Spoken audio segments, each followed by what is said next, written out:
What's going on, folks? The MMA Lotcast Live. It's weird not doing the regular drop that I do at the beginning of these podcasts, and I do have to at least fix the. There we go. Let me center my ass a little bit more.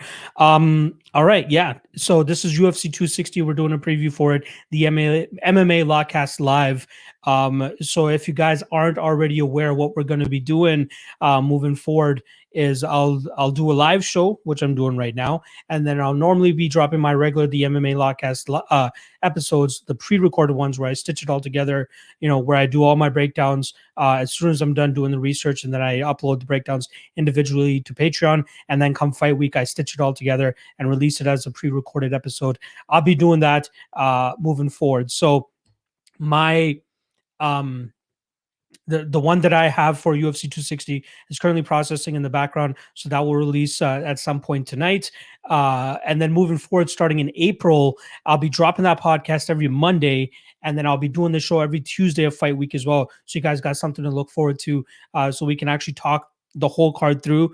And then the normal MMA Lotcast Live episode that I do on every Saturday, which is usually fight day, I'll be changing that to something called fight day live chat or something like that. And then I'll do that as normal at 1 p.m. Eastern. But Tuesday, 8 p.m. Eastern, this is where you're going to find me. Every Tuesday, 8 p.m. Eastern. This is the new home for you guys in terms of talking fights, talking the upcoming fight, and we're going to run through the card from top to bottom. And I truly want to thank everybody that's been giving me support. From last week. Last week we had a very successful stream, and I was kind of surprised at the amount of love that I was getting for it, and the amount of people that were clamoring for me to switch the podcast from a pre-recorded show to a live show. But now, starting Friday, your boy's going to be doing this full time, so I might as well do both. I don't like doing. I don't like doing these streams really after I've, studied a fight a week ago. So I want to be able to do both. I might as well do both. I have the time to do both now. So I'm going to be catering to the pre-recorded fans that love the regular podcast, but I'll also be catering to the live fans as well, too, that like tuning in and talking about the fights. And again, I'll go through every single fight. As I'm going through the fights, I want to go through the chat and see what you guys have to say about every single matchup as I'm going through it. Let me get some coffee in.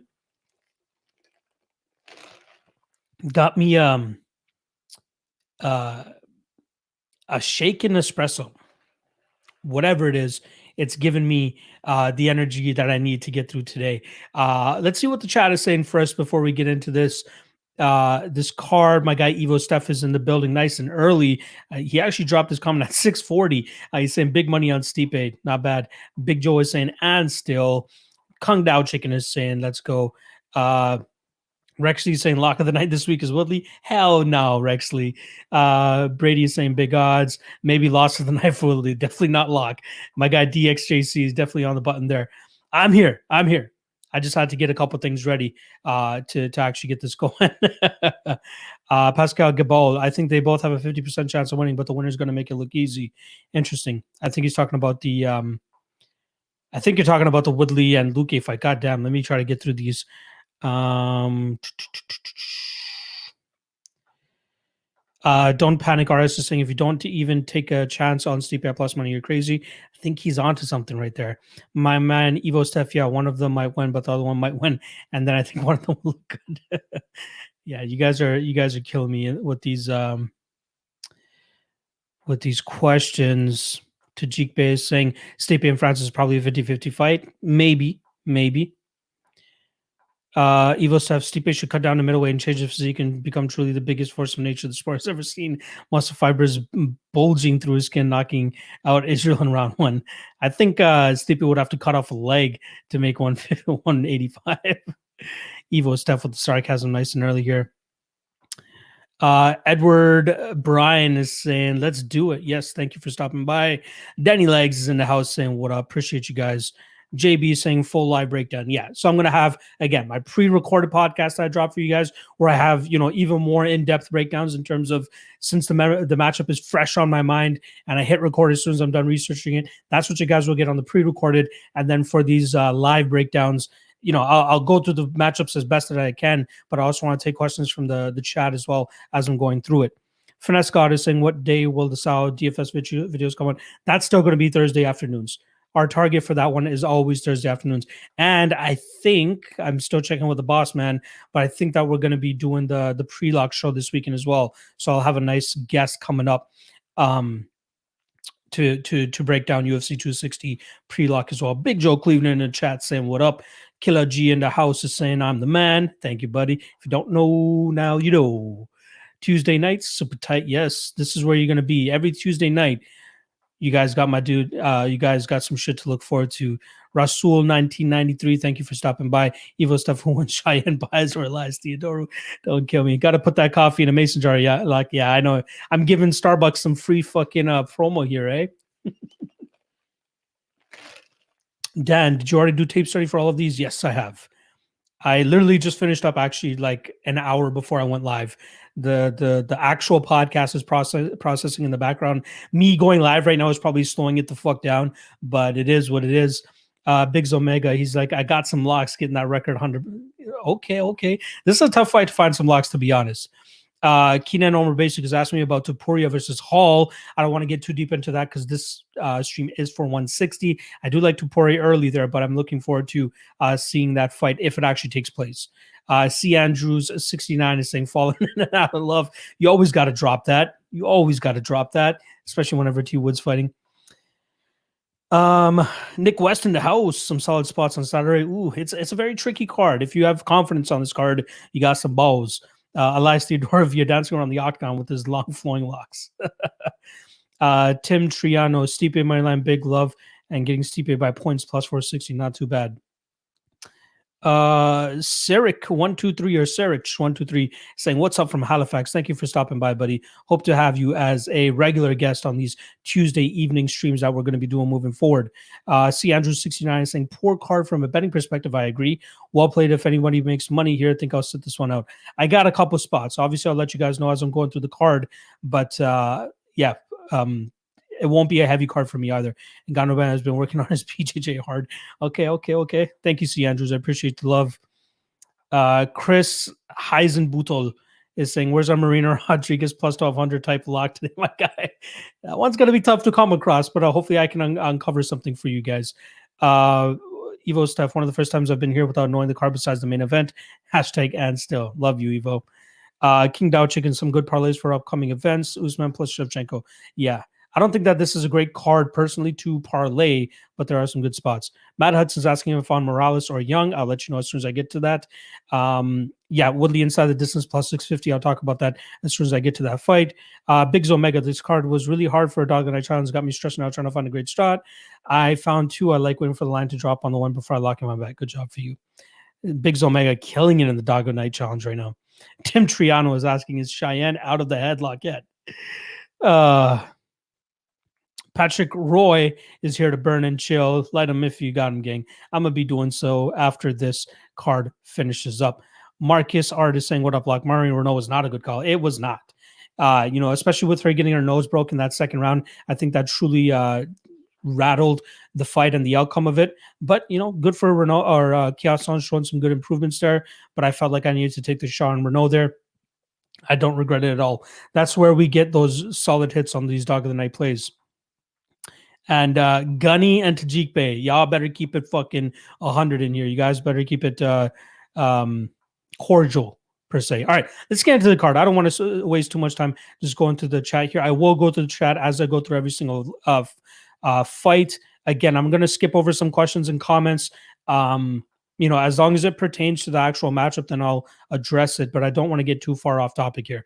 All right, so first fight of the night, we got Abubakar Nurmagomedov versus Jared Gooden, minus 235 on Nurmagomedov, plus 195 on Jared Gooden. Now, this is one of the first ones that I actually dug into when looking into this card because I thought that, okay, Nurmagomedov, anything better than minus 300 should be a good spot, right? Possible lock in the night play. But man, once you start running into the tape for this, you're just like, ooh, it's a tough one. It's a very tough one because Nurmagomedov does a decent job of getting the takedowns, but he does no real damage from on top, right? Like the guy, he doesn't really pass guard well. He does good enough control from on top, but like there's so many times where I'm seeing referees stand him up because he's just not active enough, nor is he actively trying to pass guard. And I think that's going to be a very big, no-no for him, especially in this fight against Jared Gooden. I didn't really think the highest of Jared Gooden, to be honest. But once you started digging into the tape and started looking into the fights where he's going up against other wrestlers, you're not too let down by what you see. He does a good job of kind of just retaining guard, getting back to his feet, especially in his fight against Mike Graves, which is a crazy 5-round fight. He ended up coming out on the losing end in that fight, but he did show some good things in terms of getting back to his feet and landing some big shots of his own. He's a huge power puncher, which I think Nurmagomedov is going to have some struggles with, especially going into this fight. But, I think Nurmagomedov ultimately does secure enough takedowns and enough control time to try to grind out a decision victory here. But I am not willing to lay that minus 235 as my lock of the night play because he does make a lot of mistakes, man. He doesn't do the best in terms of holding his opponents down. I think he's going to have a very tough time in terms of holding Gooden down. And once this fight's on the feet, I think that Gooden is live to potentially knock him out here. I think the Gooden via knockout line was like +4 something. Let me see if I can pull that up for you guys real quick.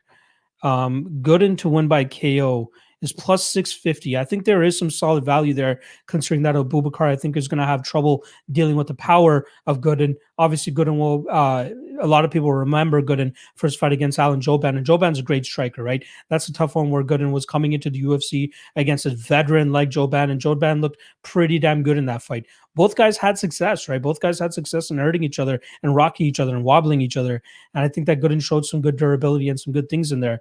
But I feel like in this fight against Nurmagomedov, he will get taken down. I don't think he'll get submitted per se, but I think that he'll do a good job of getting back to his feet and putting it on Nurmagomedov. But again, I think his path to victory is kind of knockout or bust here. And I kind of trust Nurmagomedov a little bit more in terms of accruing control time and getting his hand raised by decision here. But by no means is he close to even the lock of the night play here at minus 235. So I'm not bad or mad at all at anybody that wants to go out there and wants to go out there and kind of fade Nurmagomedov here, because it's not a bad spot. The guy is a far cry from Khabib.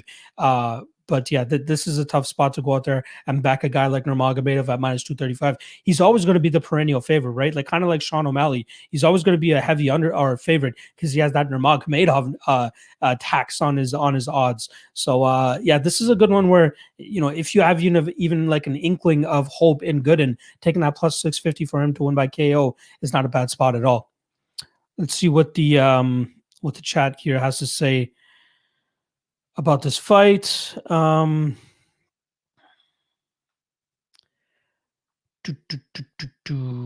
Biggs Omega is saying that good in training with the Lima boys now and looking good in training clips. Interesting.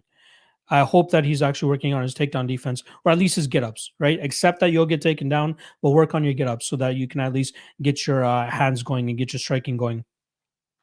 Tajik Bey thinks that Gooden is an easy win here. I've also been noticing that Tajik Bey is being quite sarcastic in the last several streams that I've seen him in the comments for. So I gotta take all of his comments with a grain of salt. Killer G is saying Abubakar is a little suspect. I agree. I think he's going to get money because of his name. I can't back him here though he probably wins. Yeah, I'm in the same boat as you, Killer G.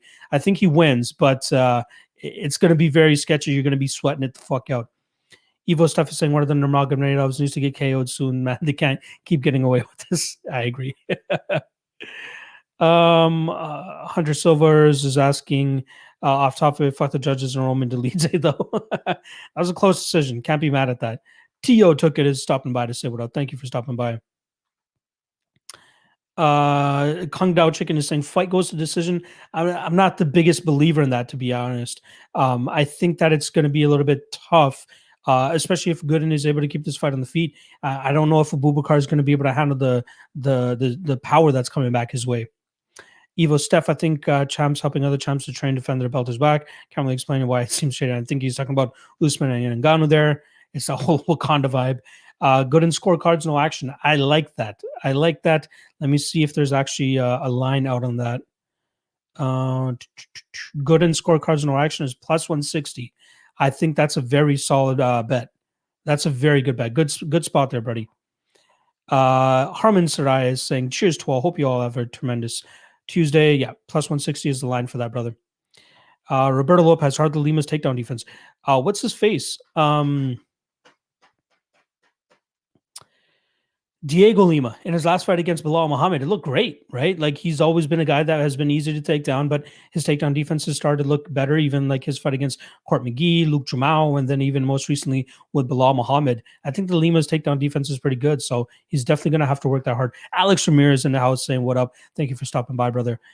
D-Rock 676. How didn't Brunson get that finish with arm triangle choke? Yeah, that was close. It would have been nice if he actually got that finish.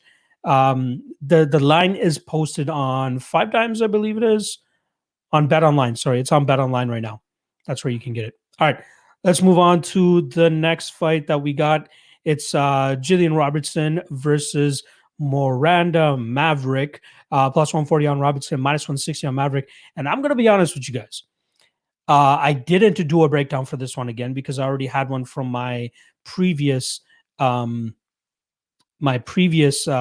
they're originally scheduled to fight. I feel like they're scheduled to fight on UFC 257 if I'm not mistaken, or 258. But I do remember siding with Maverick. I think that she's going to be able to, keep the fight on the feet, let her hands go. Her Muay Thai is looking better every fight. Her striking continues to get better. The elbow that she landed on Liana Jojua was just absolutely nasty, tearing up that nose of hers. And then it continues to get better on a fight-to-fight basis. She's a very strong woman too, so I wouldn't be surprised if she's able to stuff some of the takedowns of Robertson. But even if she gets taken down, I think she might, be able to kind of nullify the submissions that are coming her way. With that said, the spot that I'm looking at here is the under 2.5. That's the spot that I really like. Either a Miranda Maverick TKO or a submission of her own. She's pretty crafty on the ground herself, or a Robertson submission. But the thing here is always Robertson goes for the kill or doesn't mind getting killed. And the under 2.5 hasn't really cashed in her last 2 fights, 3 fights now. You got Taylor Santos, who kind of took a little bit of a safer of an approach. You got Poliana Botelho, who just accepted being on the bottom, did nothing to work back to her feet, which is where I expected the finish to come for Robertson, where opponents are trying to get back to their feet and exposing themselves to get submitted or something like that. And then the Courtney Casey fight, right? Misses by a minute and a half or something like that. But this is a spot where I feel like both women are capable of getting the finish, and I believe that Robertson's style will kind of overextend herself, or at least go out there and get a finish of her own. So the spot that I like the most, and it will probably be my dog of the night play, is going to be the under 2.5, which is around plus 160. I played it last time around. I believe the day of the fight actually ended up getting canceled, but I do like Maverick to win this fight. I think she ends up getting it done via submission, via TKO or submission. But again, the spot that I'm going to be chasing the most is the under 2.5. Robertson, of note, she has been working at Fusion XL as well, helping Hannah Goldy get ready for her fight against Jessica Penne. But we do know that she's mainly like a Dean Thomas girl, kind of cut ties with ATT, it seems, training out of her garage or some shit. But it's good to see that she's actually going out there and getting live bodies that aren't just Dean Thomas. And she's definitely going to need it here against Maverick. Right, Maverick, I think she has a bright future, but she still has to flesh out a lot more. And this is also a girl that, if I'm not mistaken, is getting her master's at the same time. So she's not just focused on fighting; she's focused on getting her degree or her master's, whatever it is. But she seems like she can go out there and actually have a lot of success with the way that she's been fighting as of late. But her Muay Thai is starting to look meaner and meaner with every single fight. But again, this is a fight that I expect the under 2.5 to go out there and hit. Let's see what the chat is saying here. Dan is asking, what book are you checking? I'm actually checking bestfightodds.com. If you guys actually check bestfightodds.com, that's where they have pretty much all lines for the major bookies that are out there, and then I'll let you know what lines are currently out there. So that's what I'm using. Roberto Lopez is saying, I hate using any lines other than my books. Yeah. Just for podcasting purposes, I have to let you guys know what the lines are at some books. The main bookies that I use are Pinnacle, Coolbet, obviously the company that I have a sponsorship deal with, or an affiliation deal with, I should say. Again, if you guys sign up with Coolbet, coolbet.com, promo code MMALOTN number 2, that will definitely help you guys in securing I believe they match your initial deposit up to $200. So make sure you guys check out Coolbet. And then the other two bookies that I use are bookmaker.eu as well as intertops.eu. Those are the main bookies that I use. One sec. Let me just pull something up real quick. Um,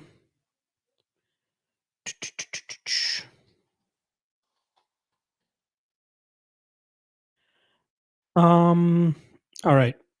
Brady has Maverick here. I don't blame you. Alex Ramirez has Maverick by decision. Interesting. I think she gets the finish, if anything. Aldo Estrada saying fade, fade, fade. Roberto Lopez, it's just a psychological pinch. I get it. I get it. I also bet the first bout no matter what. Interesting. John Bones Jones is apparently in the chat saying, what up? Evil Steph believes that Maverick is overrated. I could absolutely see that. Dennis saying if Chua didn't get her, I think she is safe with Robertson as well. Could be it. Blackie Chan, my man that loves to bet his house and his mortgage, is putting his house on Maverick. Please don't put your house on Maverick. Roberto Lopez, Robertson is a little mediocre too. I agree. She goes out on her shield or she gets to finish herself. Where are you guys at? Clint is on Robertson, so bet your house on Maverick. Come on. Anybody know when Rafael Fiziev is fighting next? He's future 155-pound champ. I actually see him working down at Sanford MMA, so he's staying busy. I'm sure his fight will get announced shortly. Killer G, people are saying Maverick doesn't have KO power, but when Gillian gets hit, she gets battered. I like fight doesn't go to decision. Yeah, she does not wear damage well at all. And she she clearly does not like getting hit. I'm not saying that anybody likes getting hit, but when you're at that level of MMA, you got to at least be able to react to shots well. Nick Sisson is saying, what's up, my friend? Better late than never. Thank you for what you do, my friend. And everybody hit that like button. Yes, thank you, Nick, for reminding me to let you guys know to be sure to hit that like button. Another, you know what? Let me get through the chat here quick, and then we'll get through here. Robertson for the win. Evil stuff is saying, bang, Killer G. Killer G's my dude. It was a joke. Never bet your house on anything that is out of your control. Exactly. Maverick points, a good spot also for plus money. Interesting. Very true. Good point. Yep. You guys know that I just spit the truth. Roberto Lopez is on Robertson at plus 145. I don't think that's a bad spot. Gunny, best fight odds has prop lines bets before they drop too. They don't have them before they drop, but usually the first website to drop them is Bet Online, so you get to at least see it on there. I don't have a Bet Online account myself, but best fight odds usually tells you when odds are out, no matter where it is. Let's see here. I'm going Robertson via submission or decision, either kill or be killed. I like that under as well. As long as this fight finally happens, put my picks on exactly. Blackie Chan is saying after seeing Gillian's tape, it seems she doesn't put a lot in her punches because she only wants to shoot. Her fighting style just pisses me off. Maverick is a thickie. God, I love you guys. You guys are awesome. Tom Stout is saying Maverick inside the distance. I'm with you there, brother. David Neto, solid information like always. Lock and I appreciate everything you do, Maverick. Hit that like button. Thank you. Gonna y'all lines be high as fuck. FanDuel, bet MGM. William Hill has the best odds for me. Interesting. You suck is saying what's up. Oh, thank you. Look, he even has my my picture. What a fucking clown. Whatever. I'll let him stick around for a little bit before I actually block him. Future 155 champ, yo, chill. Don't worry, dude. Don't worry. Fiziev is a beast. Shout out to my guy Carlos MMA, by the way. I know you got like that block on Twitter or some shit, but what's going on, dude? More with less. Robertson gets significant control time no matter the matchup. I'm on Maverick when it makes sense, no matter what. Interesting. Tough betting, Carl. When does Brock Lesnar get his title shot? Yeah, okay. Evan Carl, stop being such a troll. God damn it. Evo stuff, it's very strange how fighters like Joanna visually show damage quicker, easier, faster. Yeah, you were right. All right, let's get you. Elite Shadow saying, what's up, brother? Robertson by submission. Yeah, again, I like the under 2.5 the most in this fight. All right, let's move on to the next fight. I don't want to spend too long on one fight. Next up, we got Shane Young versus Omar Morales. Let's pull up the there we go. Bang. Yeah, this is the spot that I feel most comfortable about. I really like Omar Morales in the spot. I do think that he's gonna have a significant striking advantage here. Young might be the slightly more technical fighter here. However, I just think that Morales just brings such power to his striking and striking exchanges. Now, Young usually has success when he goes out there and he's able to dictate the pace, right? And when he's able to actually get his game going, like the Rolando D fight, like the Austin Arnett fight. Even though Austin Arnett fight, he's kind of getting picked apart from the outside, and then near the ending of the rounds, he's able to put together a couple big shots, and then goes out there and actually rocks Austin Arnett, and then steals a round back. I do want to quickly address, some people are actually talking about Morales being out. The fight is still on. If you guys go check out the Australian UFC Twitter account, he recently actually just tweeted something out on their behalf saying that he's good to go, he's ready to go. The fight is still on. The fight is still on. Trust me, the fight is still on.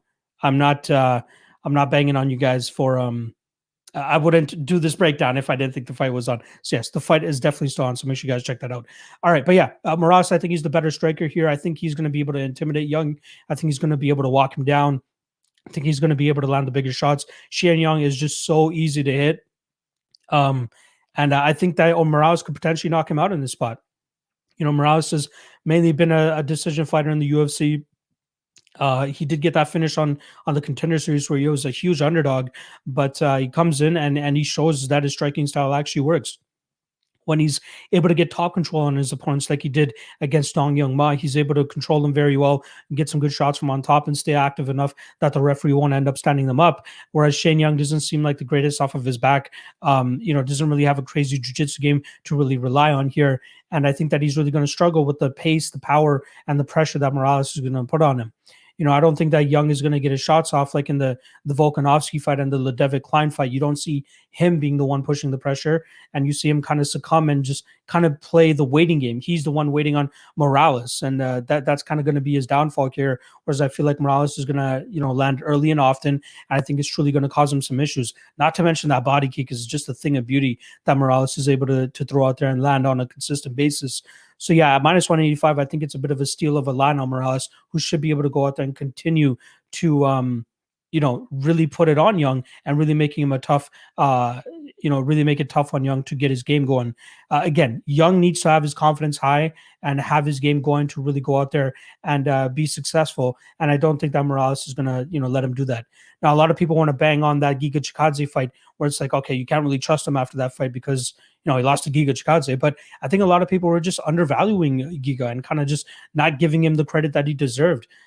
Coming into the UFC, the guy was just a highly acclaimed kickboxer that had a ton of great skill, has a ton of power, and just has this weird style where, like, from his southpaw stance, he's really able to cause some guys issues. And right when that fight started, you see him go out there and really batter that front leg and really hurt the forward movement of Morales, and it kind of set the tone, I think, right off the bat. And then again, he's a much better striker than Morales, technically speaking. And he did a good job of maintaining his distance and getting his game going in that aspect.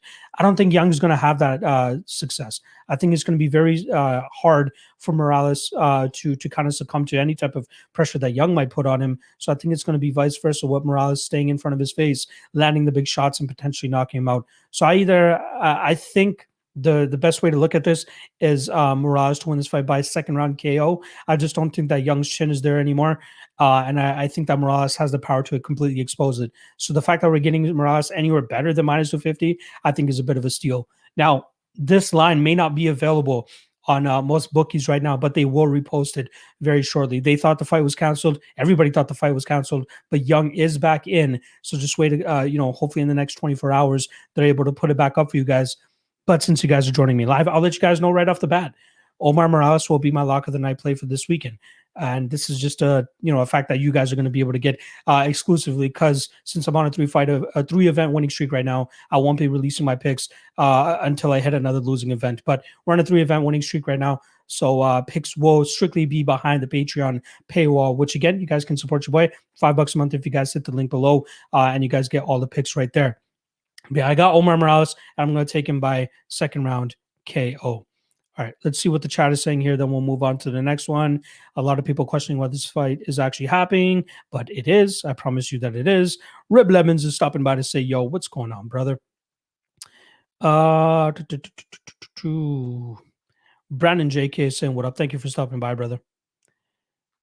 Fight is not canceled. Fight is not canceled. King Dow Chicken is saying, can't trust Morales fight IQ after the Giga fight. Dude decided to stand with Giga instead of taking him down. I believe he did attempt to take him down a couple of times, but Giga did a good job of getting back to his feet.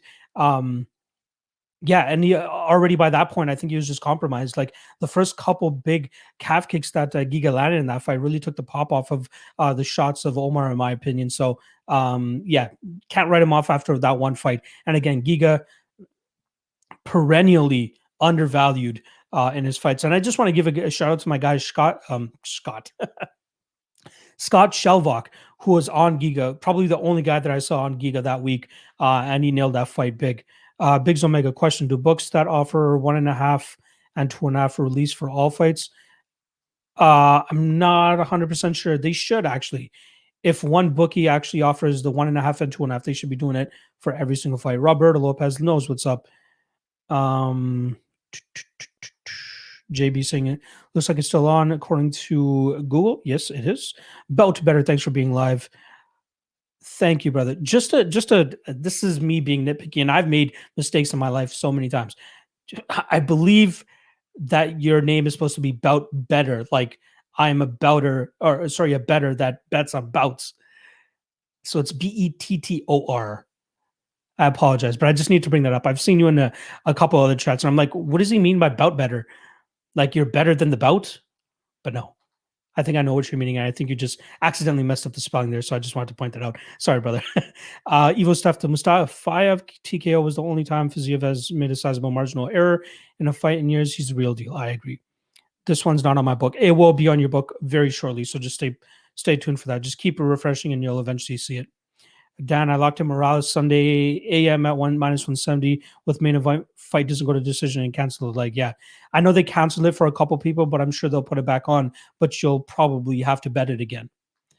GP saying Chikadze is a future champ. JB Giga is a fucking beast. Yeah, you're right. Greco Neko is saying you look Indian. Yeah, no shit.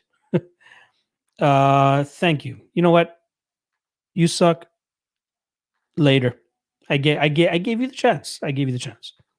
Tio Tuki, if we see a Shane Young Haka again during face-off, I'm putting on Morales. I'm putting a unit on Morales by KO. Obviously, he's going to do it. Young is the underdog. That's actually a surprise. Interesting. I think that he gets worked here. JB, yeah, he did Haka in front of fucking Ludovic Klein during their weigh-in thing. Morales by finish is going to be like -230. I don't think so. Well, yeah, you mean if he does the Haka. Harmandeep Singh is saying your thoughts on Abu Azaitar. I'm still getting around to that fight, brother. I think that's actually, yeah, that will be the next fight that I get into. So just stick around for a couple minutes. I want to get around to it. Evan Crawl, damn luck, and I don't need to spend that $10. Can just stop into YouTube for free. Exactly. There you go. Evo stuff money on Morales, but I was hoping he'd be the dog. I guess what I was seeing from Young was just flashes of talent. I don't think he's the greatest, to be honest. Belt better. This is a tough parlay card. I absolutely agree. There's a lot of dogs that are barking. Evan Claw is asking, I think the line will get any better, or is I don't think the line will get any better. I'd be surprised if it actually gets any better. There are dog in spots. Young got sparked in his last fight. I can't understand him being the dog here. I missed the beginning. You still taking Miranda to win? Yes, I'm still taking Miranda to win. He says under 2.5. Exactly. Thank you, Brady. Appreciate you catching people up. Don't do him like that, bro. Slogan and everything. Whatever. Morales by decision. I'd say by decision, but I think he actually gets the finish too. I think he gets the finish. Thank you, Brandon. Appreciate you stopping by. Exactly. Abu wins. Ooh. You think it's worth to buy the pay-per-view? There have been better pay-per-views. Despite having a college degree, I can't spell for shit, but better was indeed intentional. I wanted to fight emphasis rather than that bet better. All right, brother. Super look early lean for Dillashaw Sandhagen. Lean would be Sandhagen there. You say phonetically, perfectly though. Okay. Sandhagen by KO. Now what about Francis? Okay, I'm not going to get into that until I get to that fight. Sandhagen easy. Kung Dao Chicken Sandhagen was getting okay. You guys are talking about different fights now. So we are going to move on to the next fight here, which is Abu Azaitar versus Marc-Andre Barriault. And this is a fight that I just recently finished taping before hopping on the stream. I am leaning with Marc-Andre Barriault here, and pretty heavily as well. Now, Abu obviously coming off a USADA suspension. He hasn't fought since, I believe, 2018. It's been a long time since we've seen him in the cage. Last time he fought against Vitor Miranda. That was a very close fight where, Miranda was able to successfully get a couple takedowns, land some big shots of his own, throw up a couple of submissions, have some good success on the feet as well. And then Azaitar obviously had some success too. But then come that third round, both guys were really having cardio troubles, and Azaitar, it was a really back and forth third round. But Barriault, on the other hand, I think he's really going to push Azaitar here. I think that we'll see Barriault continuously go out there, stay in the face of Abu, throw together a bunch of combinations, mix in some clinch time, some takedowns. He's also changed his camps too. He's down there at Sanford MMA now and really working on rounding out his game. He has a ton of great people to go out there and train with, a lot of good training partners, obviously headed by Henry Hooft. I think they can put together a solid game plan to go out there and beat a guy like Azaitar, who in my opinion is just not that great. The guy's 35 years old, coming off a USADA suspension. His cardio did already not look that good. Barriault, on the other hand, is still like 30 or 31 at this point in time. I think he's still getting better. Unluckily for him, he got thrown to like that top 15 right away. And I think that was very detrimental for him for his early spot in the UFC, right? Goes out there against Andrew Sanchez, a very grinding fight where you see Sanchez actually get the better of him at the end of the in the third round, and that actually gave him the fight there. And then Krzysztof Jotko, a great all-around fighter who probably at that point in time is a much better all-around fighter than Barriault. And then the Jun Young Park fight just couldn't get his game going there. You have Park, who's a great all-around fighter, packs a punch as well, and it's solid wrestling to go there too. But in that Park and his next fight against Piahota, you saw the Barriault that can be successful. And that Barriault is the one that stays in your face, throws big combinations, and just stays busy and doesn't really let you breathe. And if he brings that same type of game plan here against Azaitar, I think it's really going to fuck with Azaitar. I think Abu really needs space to get his game going. I think he needs to stay on the outside to get his strikes going and land his big shots. Otherwise, he's going to have trouble with Barriault staying in his face and, continuously pushing the pace. I'd be surprised if after 1.5 rounds of this fight that Azaitar actually looks fresh. I think he's going to be very gassed out by that point in time. And I think that this is a spot that you can go out there and I think he could actually finish him in the third round. I think that Barriault is only getting better on a fight-to-fight basis. And again, his move down to Sanford MMA will help him completely round out his game. And I think this is a very good spot for him to pressure and kind of break Abu in those first 2 rounds and then eventually get a finish in the third. So I am leaning Marc-Andre Barriault via third round finish here. And I think it's a good spot for that round prop. You guys know that I love searching for those round props. We got Barriault to win in round 3 plus 1,200. So there's your round prop for the card. But that's the spot that I really like. I really like Barriault here. I'm kind of surprised the odds are as close as they are, but Abu is really not that good. And just was not impressed with what I saw from him. And again, with him being out for as long as he is, I think that he's going to be very screwed by finding a guy like Barriault who's not going to let him get comfortable or get his game going. All right, let's see what the chat is saying here. Capper comparison picks. Thank you for stopping by, brother. He's got a bag of potatoes from Ottman for his brother. If you aren't betting the house on Stipe, you're not living. You guys are killing me. Cayman Rider has Ngannou. I can't wait to get to the main event for you guys. Biggs Omega is saying Canadian bias. Not at all. No bias at all here. I promise you that I do like Barriault as a complete overall fighter here compared to Azaitar. Professor's picks on your tracking. What is considered a big dog and a big favorite? Big dog is anything higher than a plus 180, and a big favorite would be anything higher than a minus 180. JB is saying, I'd be seeing you everywhere on YT, bro. I think that that's you and Kamen Raider. bout better. That bout will be even money by fight time. Interesting. I give Francis 3 minutes. I'm right there with you, brother. Quick recap before you move on. Sure. I have Nurmagomedov to win by decision, but I think that's a very close fight. Jared Gooden could absolutely knock him out there. I got Maverick winning by TKO, but again, another close fight, which I'm actually going to be investing the under 2.5 on, as I think both women have finishing capabilities. And then I really like Omar Morales in the spot, and I think he gets a knockout probably in round 2. And then obviously this fight with Azaitar and Barriault, I really like Barriault in the spot.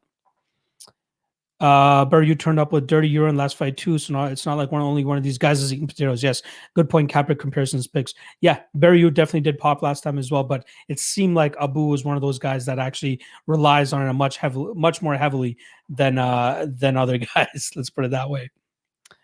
Dark Alpha 6 is on Morales. I'll be right there with you. Sipe winning in round 2. Gunny's got Abu at plus money. Interesting. Evo Staff, he's not the one that was smuggling. It's actually his brother, Atman Azaitar. Arlen Abu fights Super Wilder. I don't like either fighter, but definitely fading Abu. I like you. I like that spot, brother. Professor's picks on your track. I just answered that for you. Adam is saying salam alaikum. Right? Is that what it is? Round props probably have the best meat, especially in the main event. Yep. Anytime I can back a Canadian, I'm in. That's saying Justin Fournier. Don't always bet with your heart, but I feel like there's some substance here to Barriault actually winning this fight. OR Stipe has 5.50 odds for decision. Odds are juicy as. It's not often. Mate Pavlovich Francis only has one round. Again, I don't want to talk about the main event until we get there. Minus 118 on Barriault right now. I think that's a very solid line. Dan, have a feeling public money comes in on Azaitar, so keeping an eye on line movement. Yeah, I'm trying to. It would be nice if we get Barriault at plus money. I don't know if that's a possibility, but if if you run into the tape here, it's hard not to come out thinking that Barriault wins this fight.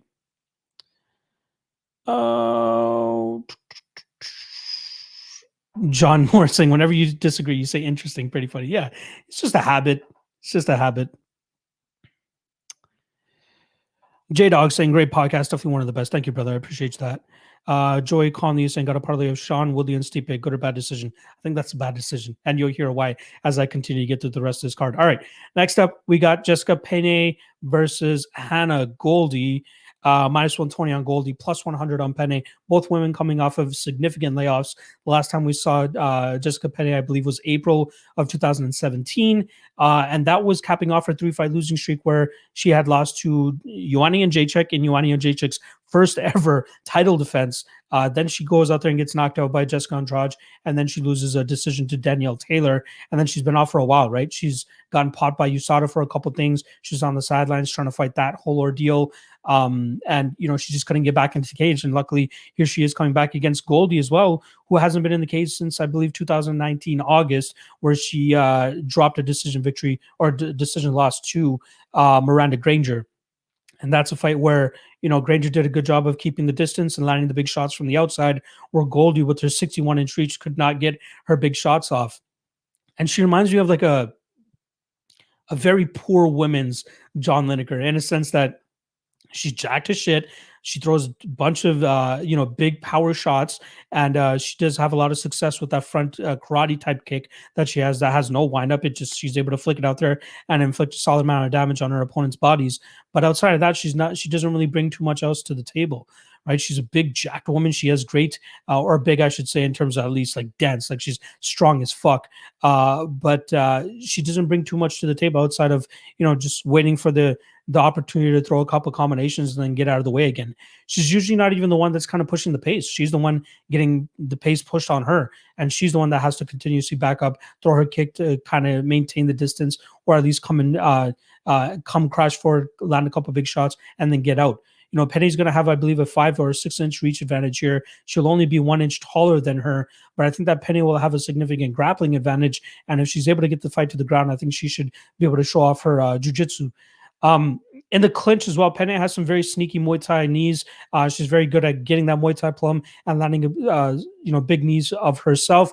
I think that's definitely something that will play big for her here, especially whenever Goldy wants to close that distance and try to get some shots off. If she's able to tie her up and get some shots off of her own, I think it'll keep Goldy a little bit more hesitant on the outside. But I think the true success for Penne will come in terms of grappling with Goldy here. Obviously she'll be overpowered. I think that Goldy will definitely be the stronger fighter here.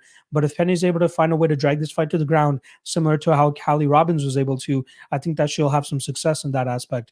But this is a fight I want no part in, right? It could go either way. We could have a very close fight where we have Penne, maybe not successful on getting the takedowns and just takes a striking approach from the outside and tries to outpoint her. But then anytime Goldy crashes forward and lands some big strikes, the damage could be more swaying for the judges than it is on for the Penne side and the volume. So this fight could go absolutely both ways. Both women coming off of significant layoffs here. I think you're asking for a lot of trouble if you're trying to go out there and place money on this fight and you feel like you can do it confidently. So I'm going to side with Penne. I think that she could be successful in getting the fight to the ground. If you guys remember the Callie Robbins fight, right, with Hannah Goldy, Robbins was able to successfully get in the fight to the ground late in the rounds with like 30 or 40 seconds left in the rounds. And I think that's a little bit of an issue here. And good point by Kung Dao Chicken, who's saying that Penne is 38 years old. That's definitely something that you need to take into consideration. You got Goldy coming in at 28 years old. But I feel like the experience for Penne, who has, close to 17, 18 fights compared to Goldy, who only has 6 fights. I think that Penne's just seen a lot more. I think she can still remain relatively competitive. And Goldy's not this crazy talent that's going to be flying off the charts with, this amazing game. Like she's just good. Like she's not amazing. She's not great at anything. She's just good at kind of crashing forward every now and then, landing a couple punches of her own. But I don't really see any high upside for her. She's very almost one-dimensional in that aspect. Again, I mentioned it earlier when I was talking about the Gillian Robertson fight, but it seems like Robertson's been going up to Fusion XL and helping Hannah Goldy out with the grappling. And that's going to be very important for her here, as I believe that Penne will look to implement her grappling to try to get her game going and try to grapple her to a decision victory here. So I'll go with Jessica Penne to win by decision, but with little to no confidence because this is a very, very crazy fight. All right, let's see what the chat is saying here. Holy fuck, it is blowing up. So I might not get to every single comment here, but I do want to at least highlight the spots here.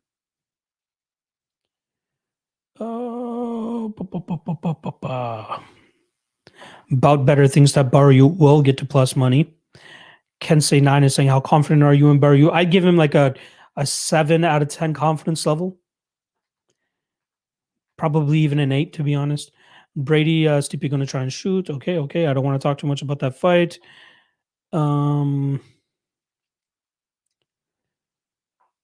John Moore is saying, if you bet on Goldy versus Penne, you should check yourself into an insane asylum. And I'm right there with you, brother.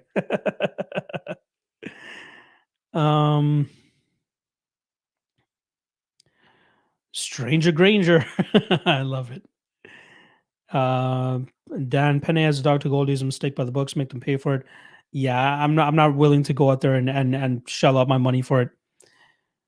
Penne hasn't won in 6 years, but Goldy hasn't fought anyone near a competition. You're right. Blackie Chan, apartment unit on the over. Blackie Chan, I hope you are a constant in my streams because you bring a smile to my face. Big Zomago was saying he was on a nice streak betting on Alberta fighters before Bozo lost to Arlovsky. Then KB died via jab. Yeah, that one really hurt, especially as an Indian. Michael Luizo is saying, can I fade these both fighters? Just pick the over. I think you'll be okay. Tom Stout saying pass. Yeah, I agree.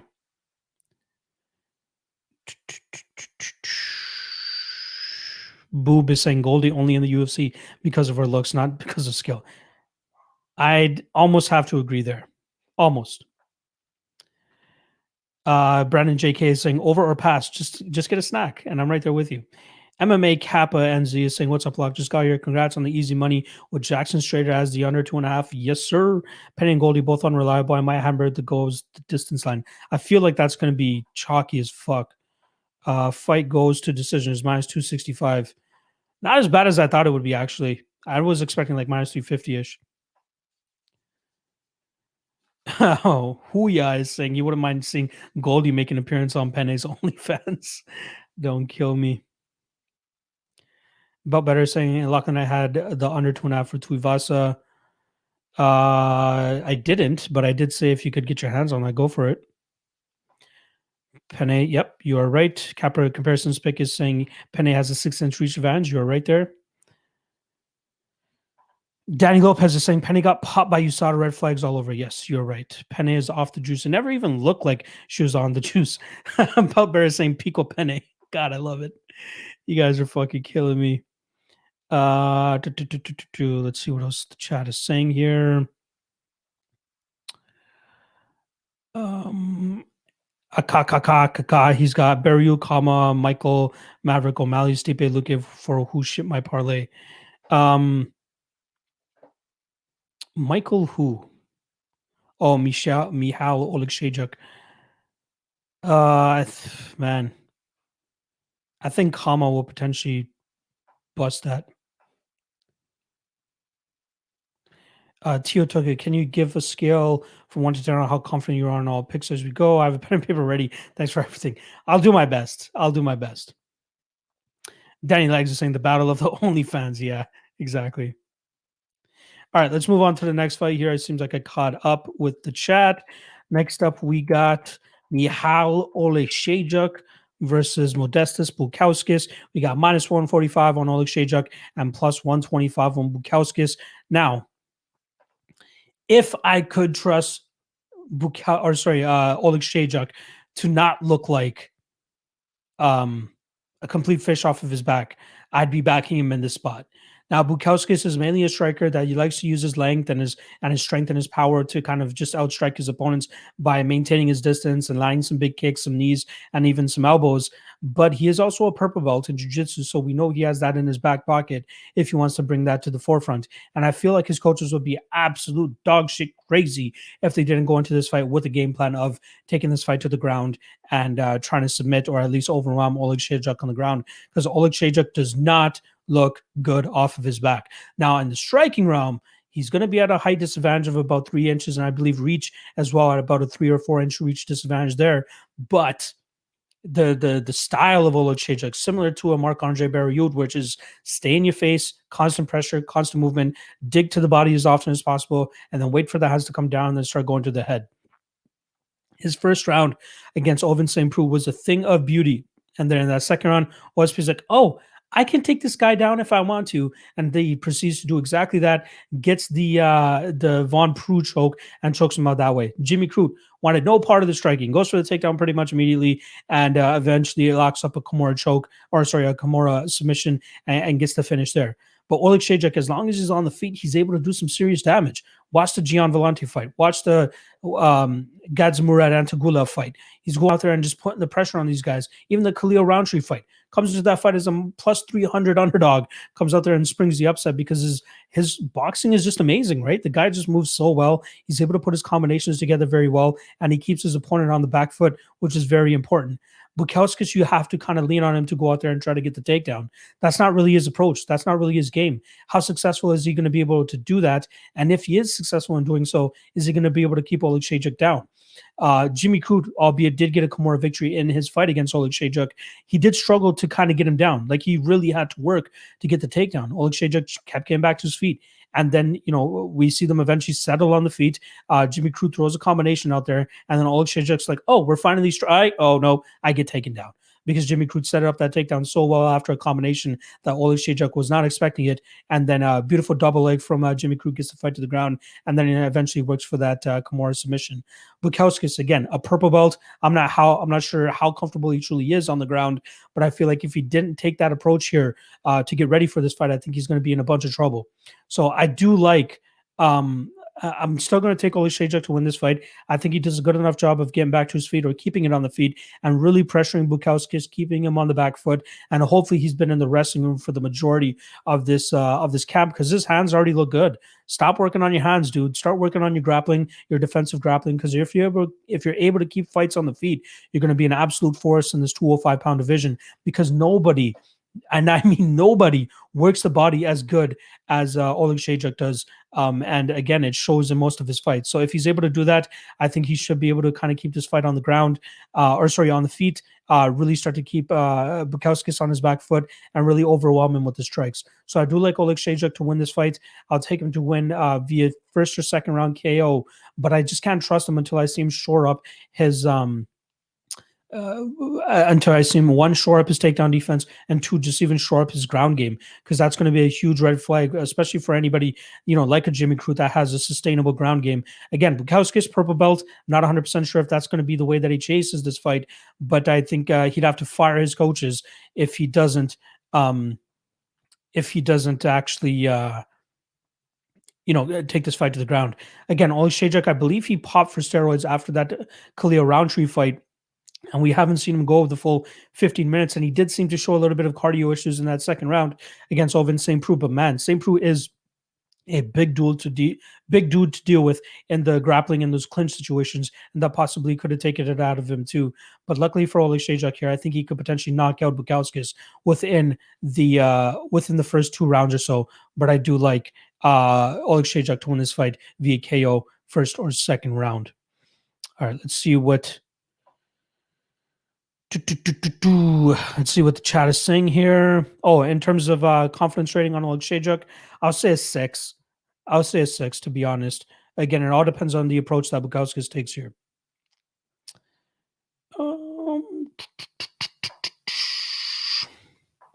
Bumbaclot 224 is saying, what up? Light that up. It's Sugar Show time. Yes. Hopefully he comes back and redeems himself. Akak is saying Mullarkey, Khama is still on. It is still on from my understanding. Black Sheep is saying UFC main events are faked and rigged and scripted. Cool. Biggs Omega, I wish I had a live cam reaction of you seeing my dog and I bet this week for the first time. Maybe I'll pull it up at the end of the stream. Remind me near the ending of the stream if you're still around, and I'll pull it up. Evo Stuff is saying watch party. Actually, maybe. It's a pay-per-view. I'll probably do it. Arlen M, under 2.5 is at -150 for this fight. That's a spot that I like. I think that's a very good approach for this fight, as I believe that both guys have finishing capabilities, especially if Bukauskas wants to take this to the ground and try to seek a submission. But I think that Oleksiejczuk gets it done within 2 rounds. Biggs Omega under 1.5 when the line drops. 4 of 5 Michal's last fights have gone under 1.5, and both Bukauskas fights in the UFC have ended in the first spot. Good spot. Yeah, I like it. Natch saying Bukauskas by decision or submission at +1200. Not too bad of a line, considering how bad Oleksiejczuk is off of his back. Brandon JK has under 2.5 at -148. I don't think that's a bad spot. Akak wants to give you guys some NBA stuff here. He's saying he's liking -5.5 on the Spurs because LaMelo Ball is injured. Gunny thinks that Oleksiejczuk wins by Bukkake. I could see that. Definitely a plausible finishing spot here. D-Rock 676 is saying that Oleksiejczuk doesn't have the best cardio either. I agree with that. That's why I think he needs to get it done pretty early. Michael Luizos is saying Michal constantly moves forward, throws tons of body shots, and won't give Modestas room to use his length. If Modestas has to rely on his wrestling and jiu-jitsu, it should be an easy win for Michal. Yeah, it depends on if Modestas can actually secure those takedowns. JB is saying modest Bukkake is a beast, bro. Justin Fournier, middling 205 is hard to trust either. I agree. Prod by Lazuli is saying, don't think Bukauskas will grapple. I think that should be his path to victory, right? I'd be kind of surprised. Peter Cirillo is saying under 2.5 max bet. Not a bad spot. MMA Kappa NZ, Michal is nasty. Bukauskas is a good return opponent. He will be there to be hit. We've seen what happens with guys who stand with Michal. Even Crute admitted to not want part of his striking. I agree.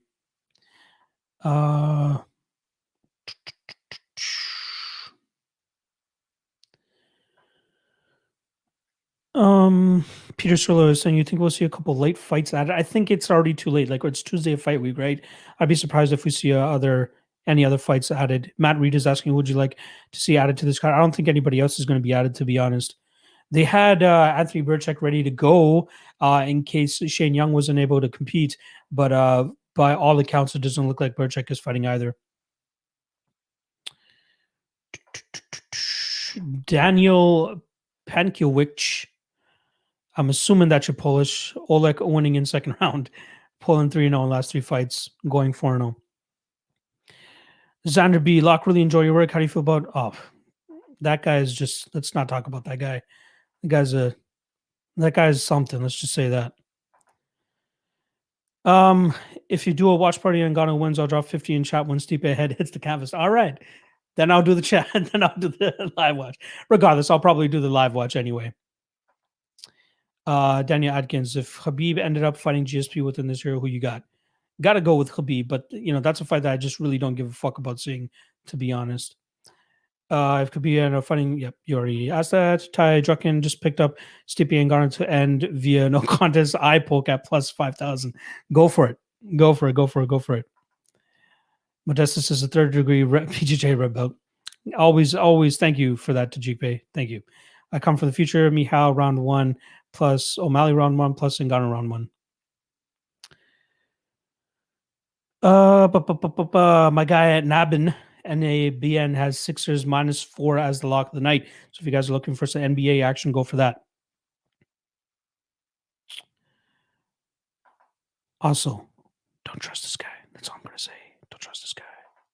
All right, let's move on to the next fight. What do we got? A fight that was supposed to happen a couple times now. Alonzo Menifield versus William Knight. I don't want to talk too much about this because I'm sure you guys have heard about this fight over and over and over again. Speaking of over, I do like the over 1.5, which is roughly around that -140 range, I want to say. Let's see how much action it's taken to see where it's at now.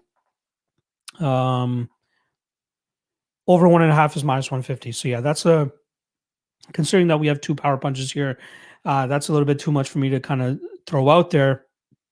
You guys are killing me in the chat. Anyway, yeah, I think this fight is going to go over 1.5. I think we see a little bit of a clinch fest. A lot of people are going to expect a firefight here, but I think both guys are going to show a ton of respect to each other, and I think we'll see a bit of a clinch fuck fest here. And I think that we'll see Knight be more successful in that. I feel like, Menifield will be strongest in round 1. Then his success will start to taper off, and we've seen Knight actually, even in his fight against Alexa Khama, going late into fights and having a lot of success with just clinch, kind of just winning in the grinding positions. And I think that's where it's truly going to come down to. We do have to give some solid respect here to Alonzo Menifield in terms of being able to shuck off the amount of takedown attempts that Devin Clark gave to him, especially with the level of wrestling that Devin Clark brings to the cage. And as gassed as Menifield was as well, I think that it was very impressive that he was able to keep the fight up. However, he just didn't have the most energy to continuously reverse position up against the cage and get his own game going, because that man was huffing and puffing. William Knight, on the other hand, we've seen him successful in those situations, and it feels like he has that extra gear to continue to go forward and be the more resilient guy in those clinch positions. This is almost similar to the Hannah Goldy and Jessica Penne fight, right? This is almost a toss-up fight, which is why the odds are as close as they are. But based on what we've seen historically speaking in the cage, William Knight actually is successful in those instances, whereas Menifield seems to succumb in those instances. So I do like Knight here. I think it wins this fight probably by decision or late finish, but I do like William Knight to win this fight via clinch fuckfest, as a lot of people are really liking in the chat right now. But that's where I think it's going to come down to. Both guys are going to try to nullify the power that's coming their way by kind of staying, skin to skin, body to body, and not really allowing them to have enough space to generate this crazy power. But I wouldn't be surprised to see Knight possibly land a couple takedowns. Again, that's a huge asterisk, considering that Devin Clark had so many issues doing so. But I think that Knight could potentially be successful in doing it.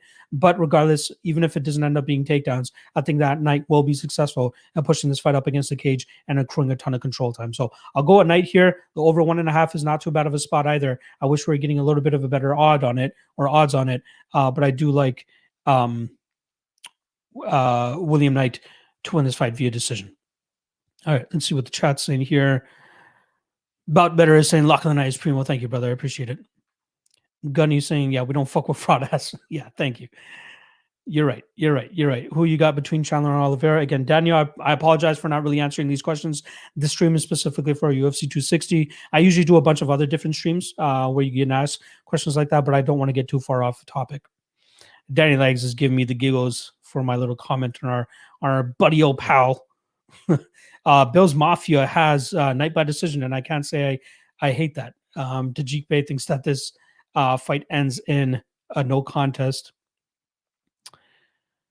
Who's the mush of the night for UFC 260? I'll get to this near the ending of the chat.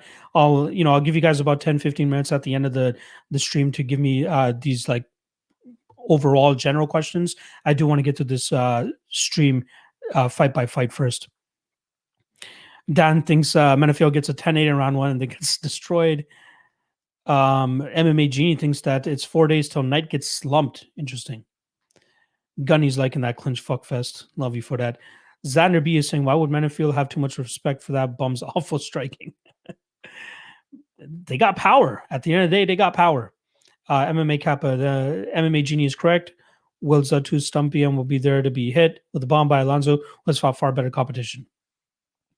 Dan loves the clinch fuckfest. Gotta call it what it is, guys. Gotta call it what it is. Daniel Rodriguez coming by to say what up. Thank you for stopping by, brother. Belt Better really likes this William Knight fight. Biggs Omega Knight got his head popped back 3 jabs in a row versus Kimura, and it sketches me out against Menifield power for sure. Gutty thinks Knight wins as well. Kung Dao Chicken thinks under 2.5. I'm not the most keen on that. For me, it's more so. Again, I think it's going to be a clinch fuck fest. I might have to trademark that shit. Make some apparel off that. MMA Genie Luckner, do you know how to do the Dougie area teachability? No, I don't know. I'm not much of a dancer on my end. People forget it's 2021 and Ngannou by decision is meta. Night by Skullfuck, courtesy of Sage Lawrence. Thank you for that one. Herman Newsom Freeman is asking, when is MMA prediction guru drilling? I have no idea. I don't know what his schedule is. That's my boy, but I don't know what his schedule is like. All right, let's move on to the next fight here. Next up, we got Jamie Mullarkey versus Khama Worthy. Plus 110 on Mullarkey, minus 130 on Worthy. I don't know if it's just bias that I have, but I'm just not a big fan of Khama Worthy for some reason. I'll give it up to him. He's kind of skilled, like he has some good striking and all that. But I'm just not the most overwhelmed by this guy. And I feel like Mullarkey has the better overall game here. I like the way he's able to blend his striking with his grappling and kind of vice versa. That fight against Faraz Ziem, I thought he won that fight. And even according to MMA decisions, if you guys go check that out, I thought it came down to that last round, and I thought that he won it. And on MMA decisions, I believe it's like 78 or 80% of people actually scored that round for Mullarkey. So I think he got robbed. A lot of the media scores were in Mullarkey's favor as well. Like he did a good job of throwing the strikes and throwing his combinations, and then just closing the distance and getting the grappling going. And when the fight was, when he had Faraz on that on the warning track, he really pushed forward and really pushed him up against the cage and really got the fight down to the ground and had a lot of success in that aspect too. And I think he can do the same thing here against Khama Worthy, right? I'm still very skeptical about the takedown defense of Khama Worthy. He did a decent job against Luis Pena, other than that second round where Pena was finally able to get the takedown and have some good work from on top.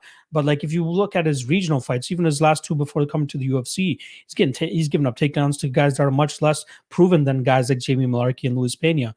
Obviously he gets dusted in his last fight against Otman Azaitar. The guy has a ton of power in his hands, so that that one wasn't too hard to call there.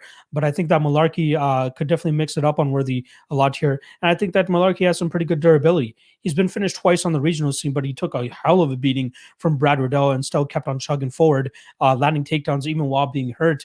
And then his last fight against Ziam, he took a bunch of big shots, was still chugging forward, and again landing takedowns and accruing a ton of top control, which I think is going to be very important for him here against Khama Worthy, who in my opinion is more, I don't want to call him one-dimensional because he has some skills in terms of submissions and stuff, but I feel like he does rely too much on his striking to get the victories, and I feel like he's going to be his work is going to be cut out for him here, because I think that he's going to go out there and get the fight to the ground repeatedly and eventually pull off a decision victory. I think he gets a decision victory here. Mullarkey is not too bad of a dog, as I think that we see, again, mix in the striking with the takedowns and then eventually get a decision victory here. So I like Mullarkey as a dog, even Mullarkey via decision. Let me see what that line is sitting at. Mullarkey by decision is plus 310. Not too bad of a line there either. But yeah, I do like Mullarkey here, and I think he takes this fight via decision. All right, let's see what you guys are saying in the chat. Daniel Atkins is bummed about the Ortega and Volk fight. I am too. I'm sure a lot of people. Chicasso Productions, did you like and subscribe to your live video right now yet? I did not. But please do like and subscribe to the video below. Big Zabiga, Clinch Fuck Fest, aka Herb Dean Rihanna work mix. I like it. Worthy by KO is what my guy Gunny is saying. How do we know what is a final pick versus just lean?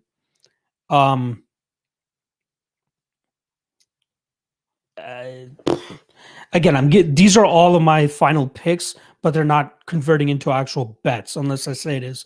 The only bet that I've actually given you guys to this, well, there's two bets that I've kind of given you guys to this point, which is the under 2.5 in the Gillian Robertson and Miranda Maverick fight, and then Omar Morales as a favorite. But I haven't been officially able to actually bet him yet because the bookmakers have yet to put up the odds again. Peter Cirillo thinks this card is lame for being a pay-per-view, and I absolutely agree. We are not worthy. Ty Drucken is saying, why do I have O'Malley? We'll get to that fight very shortly, and you'll find out.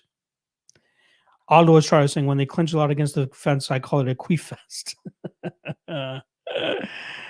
Don't kill me. More with us. There's an influencer bet that his last name is Mullarkey. Yeah, it's always definitely come to my mind for sure. Kappa NZ, feeling Jamie gets this one. Mullarkey view decision by control time up against the cage and on the ground. Yes, I agree with you, brother. Aldo Estrada, feeling Mullarkey for optimal on DK. He could be. Again, as a dog and the way that he fights, he can definitely rack up a bunch of control time. Peter Sorlo, for some reason, likes big titties. Okay, I get it. And somebody calling me Osama bin Laden in the chat. That's how you catch a block. Grow the fuck up, people. Grow the fuck up. Not just saying, Mullarkey is tough. He won't finish Khama. I like the fight. Goes to decision at plus 150. That's not too bad of a spot either. I like that. Lord Rachi is saying, how's Worthy the favorite? Kind of my thought, but again, I'm not going out there and really running to the betting window to bet a guy like Mullarkey. But again, he should be able to actually win this fight. In terms of confidence level, I'll give it like a 6 out of 10 as well. Gerald Coase is saying, where's the live? Show to the peoples. For sure. Okay. I'm not sure why he keeps asking why I have a PS5, bro. But if he asks one more time, he's probably catching the block. JR MMA is saying, I see Worthy snatching a neck, possibly off a sloppy takedown. Yeah, that's something he's got to be careful. He's got to have watched that Luis Pena fight. No, that's absolutely a possibility. MMA fight predictor likes Almeida in this spot. I do not like the layoff. We'll get to that fight very shortly. Brandon JK is saying block of the night. I like that. I like that.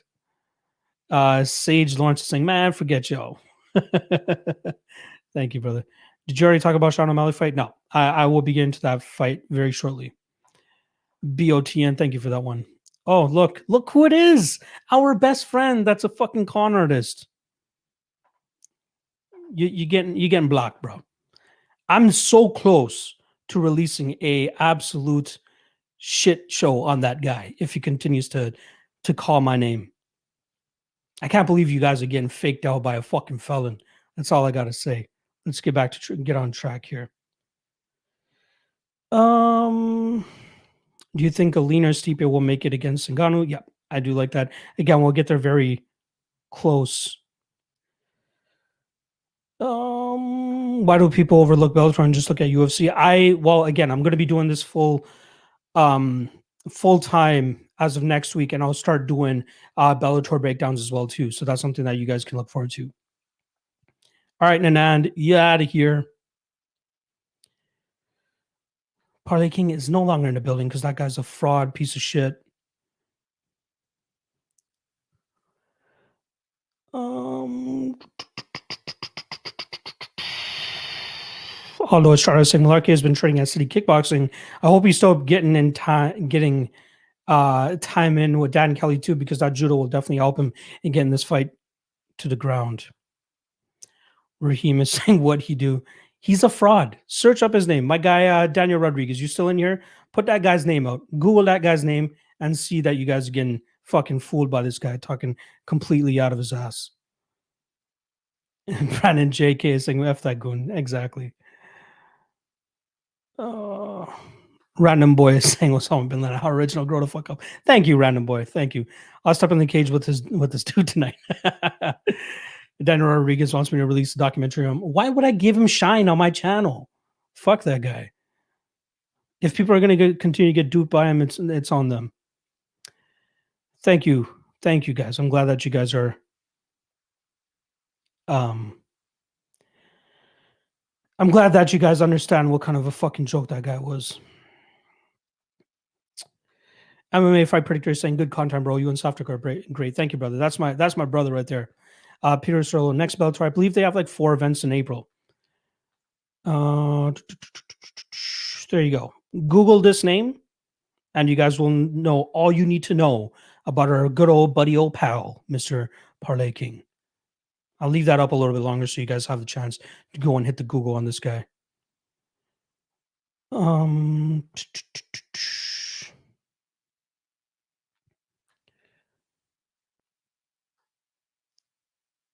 Mr. Always 420 in the chat saying, what's the over on under on how many blocks you're going to do tonight? I think I've already done like 3 or 4. So shout out to everybody that's already done it.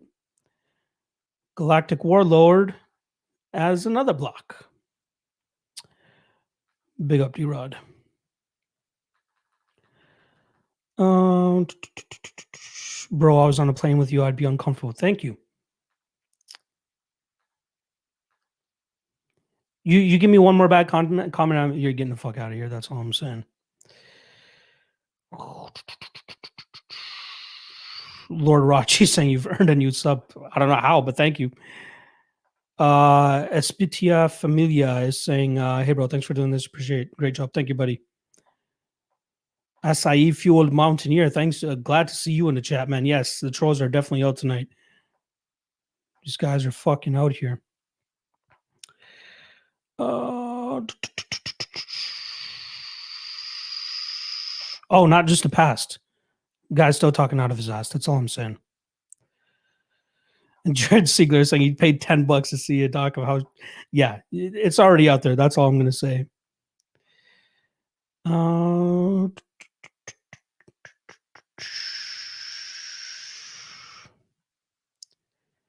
worry, we're gonna start moving back onto the fights. Let's just see where everybody's at.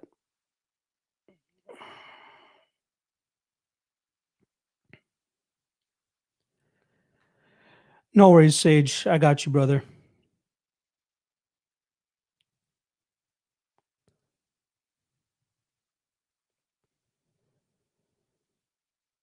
All right. Now it's just becoming a shit show in here. Let's get back on track, guys. Let's get back on track. I'm done talking about that motherfucker. All right, let's move on to the next fight. What do we got next? We got we were already on the main card. We're already 3 fights from the top here. So next up we got Thomas Almeida versus Sean O'Malley. I know we got a lot of Rami, you out of here too. Peace out. Banners. O'Malley versus Almeida. -320 for O'Malley, +260 for Almeida. Crazy wide line here. You know, O'Malley's always going to continue to get that rub. And the guy's still in here. Block. Jesus. Anyway, look at this guy. What a piece of shit.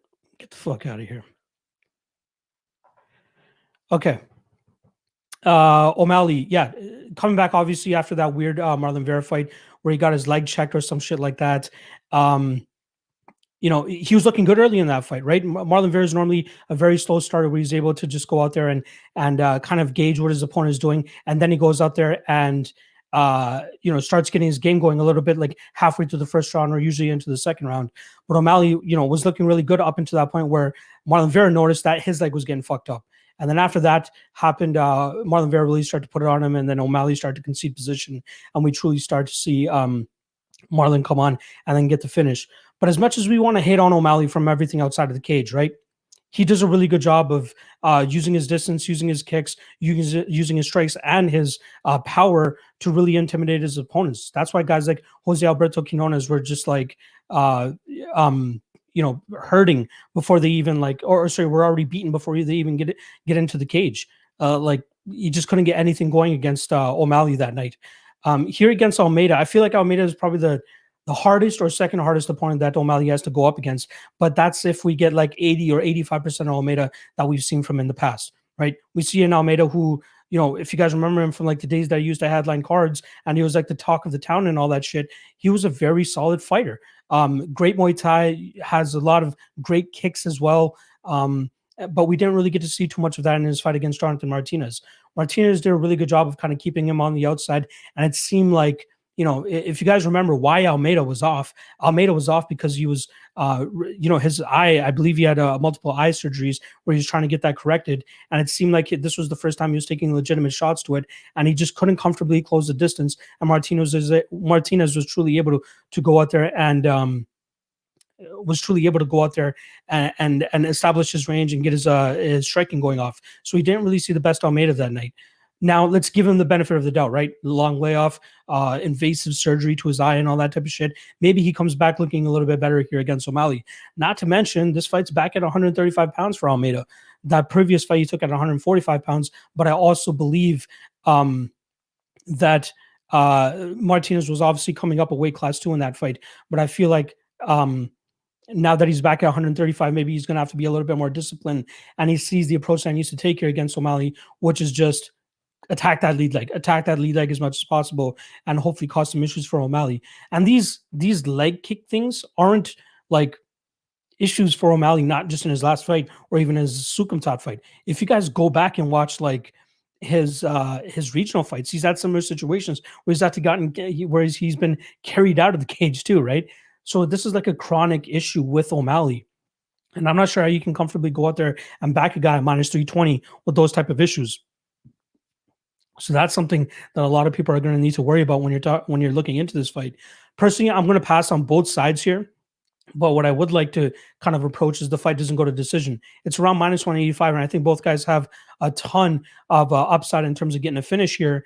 And I think that's the way that you should approach this. It might be a little juice at minus 185, but I think that's a very good approach to go out there and beat a guy like O'Malley or even Almeida is just by finish. I don't see this going 5 rounds or 3 rounds. I don't see this being a slow-paced fight. I think we see O'Malley go out there and just conveniently pick him apart and then eventually find that knockout finish. I think it will be O'Malley at the end of the day that gets his hand raised, and it's truly going to come from his striking and his distance management. He is going to have a height advantage here, I believe, of 3 or 4 inches, which should be very prominent.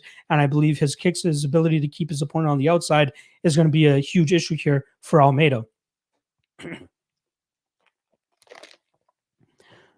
Sorry, just had something stuck in the throat there. But yeah, no, I really like O'Malley to get the fight going and get back on the winning track. And again, hate him as much as you want from the outside and everything he does outside of the cage. The guy's talented inside the cage. He sets traps very well. He knows what the fuck he's doing inside the cage outside of his leg spasms that he has every now and then. But I truly think that he has all the chops to go out there and really fuck Almeida up. And again, I hope we see like somewhat of old shades of Almeida, because that guy will come forward without too much respect towards Almeida, and that could, or towards O'Malley, and that could bite him in the butt, right? Where we see the big power of O'Malley land on him and probably knock him out. But at least that Almeida that marches forward, gets his leg kicks going, could truly put together a solid game to really rattle O'Malley. But yeah, I think this is primarily going to be a stand-up fight, and I'd even be surprised if it hits that 3rd round. So I think I saw the fight to not start round 3 is minus 120. I think that has some solid value. And then even the fight to not go to decision at minus 185, I think is a very good spot too. Let me confirm those numbers. So minus 185 for the fight doesn't go to decision. Good spot. Fight to not start round 3, minus 120. I like all of that. I wish the over-under was actually set at 2.5. I wish that was the widely available line. So that's the way that I would approach it. But again, it's 1.5, and I always want that 2.5. I always want those extra minutes of assurance before I get too crazy with it. All right, let's see what the chat's in here before we move on.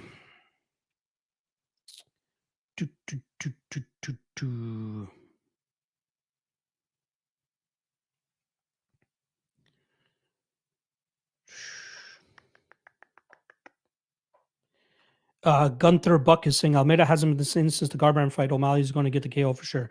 I wouldn't say for sure, but yeah, I think that's the most likely outcome here. And you're right, right? He got knocked out by Garbrandt. I believe that was his first time headlining a card. He came into that fight as a minus 200 favorite as well. Gets knocked out there, comes back, knocks out Albert Morales, and then goes on a 3-fight losing streak. But can you really blame him? You know, Jimmy Rivera, Rob Font, and then most recently Jonathan Martinez. But we got to give him the benefit of the doubt on that Martinez fight, considering that it's been such a long layoff for him and that eye injury is not something to just look over. More with less. In my offer, does Almeida have no notable wins? I was looking at his topology on almost every win is against fighters with losing records. Yeah, it depends on if you were a fan like back then, right? When he was coming up and, you know, really on that bit of a tear. Let me just pull up his topology here. Like, he was really wrecking these dudes, right? First fight in the UFC against Tim Gorman, not really a great fighter. Yves Jaboyan was on his last legs. Brad Pickett, flying knee knockout. That was one of the last fights for Brad Pickett. Anthony Birchak, another one who got cut after that fight, I believe. And he runs into Cody Garbrandt. So it was just the way that he was dispatching of his opponents in that stretch that made him this highly touted star, which actually gave him that headlining spot against Cody Garbrandt that night. But yeah, in hindsight, you know, when we're looking at it 5-6 years down the road, it doesn't look as good. Michael Luizos is saying this is clearly a hand-picked opponent with a glass chin to get O'Malley back on track. Will O'Malley's narrow legs hold up, though? Nice to wide for someone with no durability. I'm staying away. Yeah, I'm right there with you. Give me the under 2.5 or the fight doesn't go to decision, and I think it's a solid spot. Oh, God. This guy's still here. Blocking this guy.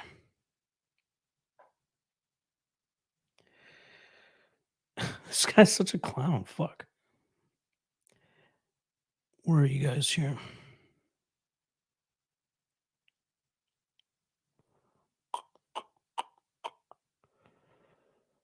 Hunsucker looked okay before the TKO. He has potential. Okay, I can't believe you guys are actually talking about Tuivasa and Hunsucker at this point in time. You guys are crazy.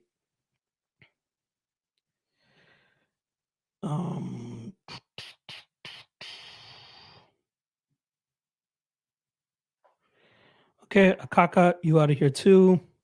God damn. Y'all are crazy out here right now.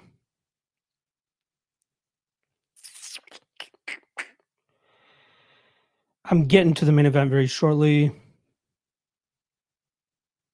Moise is my dude. Moise is definitely my dude.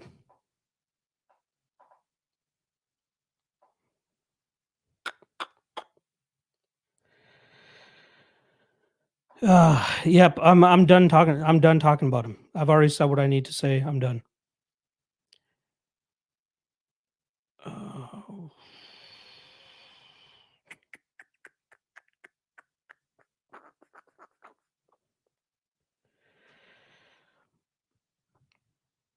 There's people with so much time on their hands where they're able to actually make multiple accounts. That's all it was. It's all good.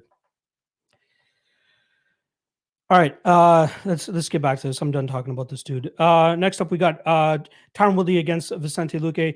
Decent headliner here. You know, obviously we had Volkanovski and what's his face, Brandon Ortega fighting for the featherweight strap. That fight doesn't end up happening. Not too bad of a backup here, right? We got Woodley, who is trying to get back to his winning ways. You know, he's a dude that relies too much. He relies too much on just backing up and landing that big shot. If he's not able to land that big shot, it fucks him up, right? He's very inactive. He doesn't really get much going on. Yeah, even if he wants to like lean on his wrestling, he just doesn't have the cardio to go out there and get his game going. Like, the guy just does not have the cardio to really get anything going anymore, and that's the issue here. As I believe that you know, he's going to struggle against the pace, the pressure, and the striking style of Vicente Luque here. Now, I wish that we got a better line on Luque. I think that, you know, around that minus 250-ish range is a little bit too wide, but I still think he wins this fight. But if you're looking to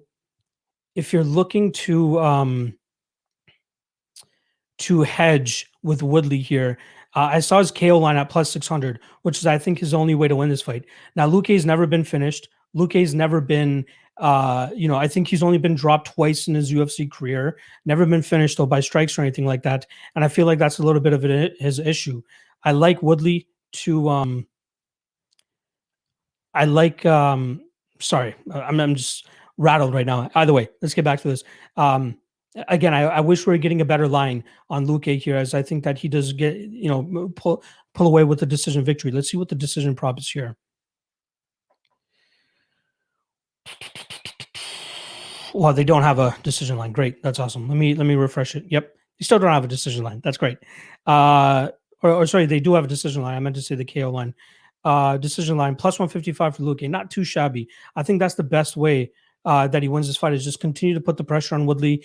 Woodley starts gassing about halfway through the fight anyway, and that's when he starts really telegraphing his shots, and that's where like the big, that's where his knockouts come from, is that big shot. Just continue to back up and then throw that big shot and try to knock you out. Yeah, that's why I just can't back Woodley. So inactive, has big power, but his path to victory is so small. Like there's not too much to really say that he's going to go out there and knock you out. Now, here's another narrative, right? If he goes out there and say, okay, this is the fight that he's going to go out there and really let his gun sling, but that should have been the fight against Colby, right? He had all the narrative in the world to go out there and knock out a guy like Colby, who was just nonstop talking shit, even since Woodley was a champion. Yet we didn't see it there. We didn't see him go out there and actually get a knockout or have success in that aspect. So that's the issue. I don't see him being motivated enough to go out there and try to knock out a guy like Luque. The only thing that could potentially get him the W here or give him the motivation is the fact that he knows he's going to have he's potentially on the chopping block, and that he could potentially be cut after this fight. That's the issue. If he goes and tries to take a wrestling approach, Luque has great jiu-jitsu. I think he's always going to be making him work from on bottom. And the issue with Woodley, going the grappling route is his cardio won't be able to hold it with over 15 minutes. I think he's really going to struggle to deal with the pace and pressure of Luque, especially the onslaught of strikes that's continuing to come his way. And I think that's truly going to cause Woodley some issues here. So I do like Luque. He's potentially live for a finish. I could definitely see that angle, but I do like Luque to win by decision here. Again, I wish we got a better line than minus 255, but it is what it is. He deserves to be a big favorite here. If he can survive that big shot, I think that he can actually get the finish here. It's just whether Woodley can get the knockdown, or if he can get a knockdown in at least 2 of the 3 rounds. That's the only way Woodley wins this fight by decision. I'm not 100% banking on that happening either. He's just so under, like he just doesn't throw enough. He's way too inactive. That's the issue here. So I like Luque here. I think he wins by decision. And this might be the end of Woodley in the UFC. I know the UFC doesn't have a good relationship with him, specifically Dana, and I wouldn't be surprised to see Woodley over there at Bellator now if he takes a loss this weekend. All right, let's see what the chat's saying here. Then we'll get back to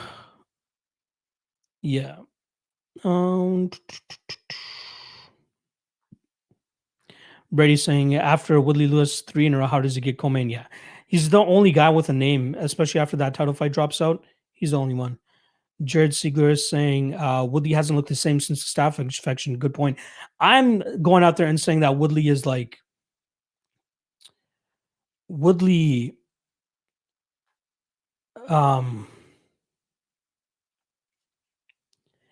he's always relied on that big power. Early in his career, like in Strikeforce days, he used to rely on his wrestling, but not anymore. Like the guy goes out there and just relies on that big strike, and that's really about it. The only fight that I'll give him props for is the Wonder Boy fights, and even the Darren Till fight, but that started from him knocking him down and then eventually locking up that Darce choke. Natch likes Luque by decision at plus 155. I think that's a good spot.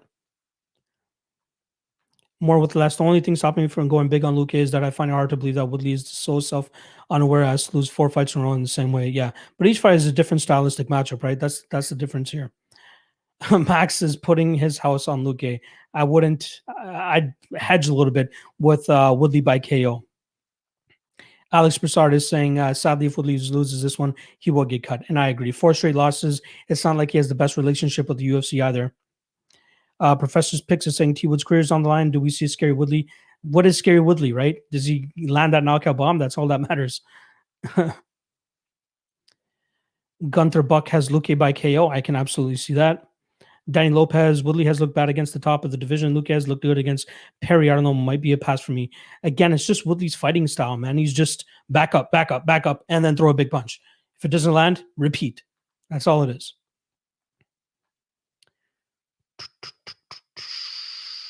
Lord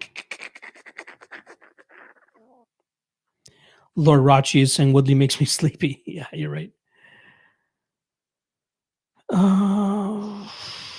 Mark T is saying I could see Woodley throwing more in this fight compared to the last three. Luque striker versus Colby Gilbert and Kamaru being grapplers. True, but again, this is the most dangerous striker that he's fought out of those three guys. So how much is he actually going to be willing to throw? If anything, I think he'd be looking to get some control time up against the cage, or even look to get some takedowns. But then how does his cardio look? That's the issue. Michael J is like, I wouldn't have been surprised if they went with Sugar as the Coleman instead of this one. Yeah, I'm right there. MMA fight predictor, Woodley is too unpredictable or never know which Woodley shows up. Well, as of late, it's the guy that it's the Woodley that just never throws. Don't panic, RS. Let's be honest. Woodley is on the Jerusalem Strike Force and he got lucky power punches to the belt. Yeah, you're right. Logos Renaissance is saying, does anyone feel like that since the ESPN deal, they don't stack the card as heavy? One fight falls out and the card almost looks empty. I think it's more so an attribution to how many fucking fights they put on. We're talking about 43 to like 46 events they put on in a 52-week year, right? So the cards are thin. They're really going to have to spread their cards thin to fill all these out.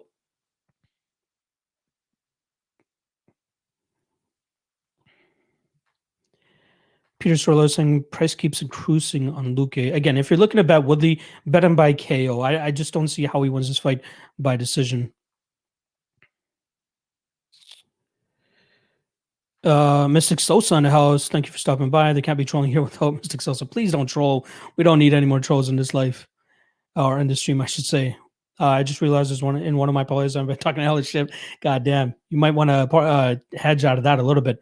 Also, Woodley getting a divorce from his longtime when his head can be in the right place. I didn't know that. And I know he has a ton of fucking kids as well. That might be a pain in the butt.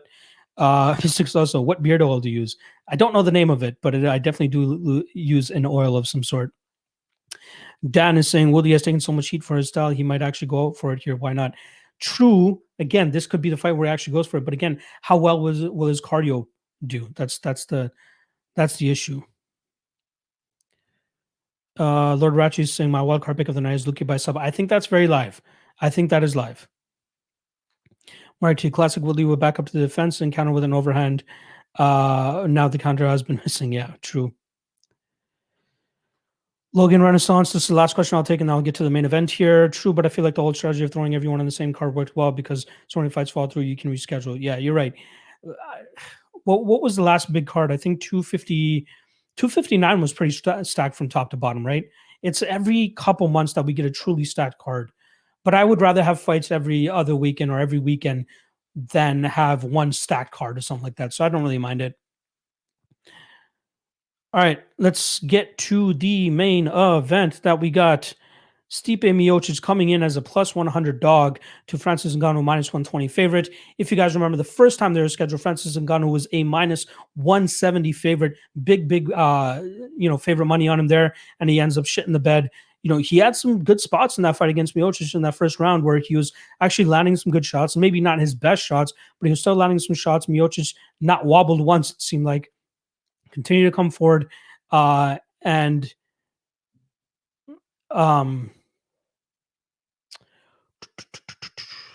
I lost my train of thought right there for a second. But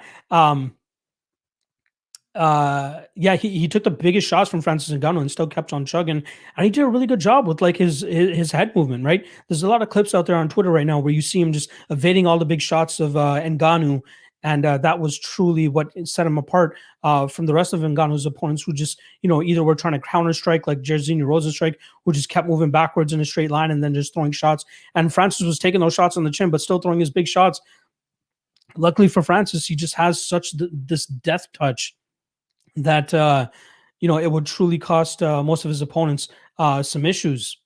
But Miocic took it like a champ, got his takedowns, and then eventually grinded this fight out. But I think the difference here will be Stipe having slightly better cardio, because we saw, great versions of himself in the DC fights, right? Outside of getting knocked out in that first fight, we saw a great adjustment from him in the second round or second fight, where he went out there and actually like put together a solid body combinations in the third and fourth round, and then finished DC there. But even in that third fight, right, he goes out there and loses the first round, but then puts together a solid game plan for 2, 3, 4, 5 rounds, and does a good job with like his double underhook clinch that he had against DC, and really frustrating him up against the cage and sucking out the energy there.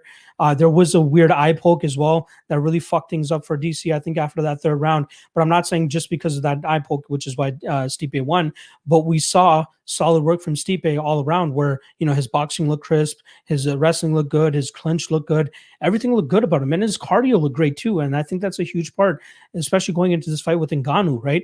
I think if he's able to survive that first little slot or that spot with Ngannou throwing his big bombs and getting out of the way of those big shots, we could see Miocic finish this later in the fight. I think it's Miocic round 3 or round 4. He gets a takedown and he gets a ground and pound TKO.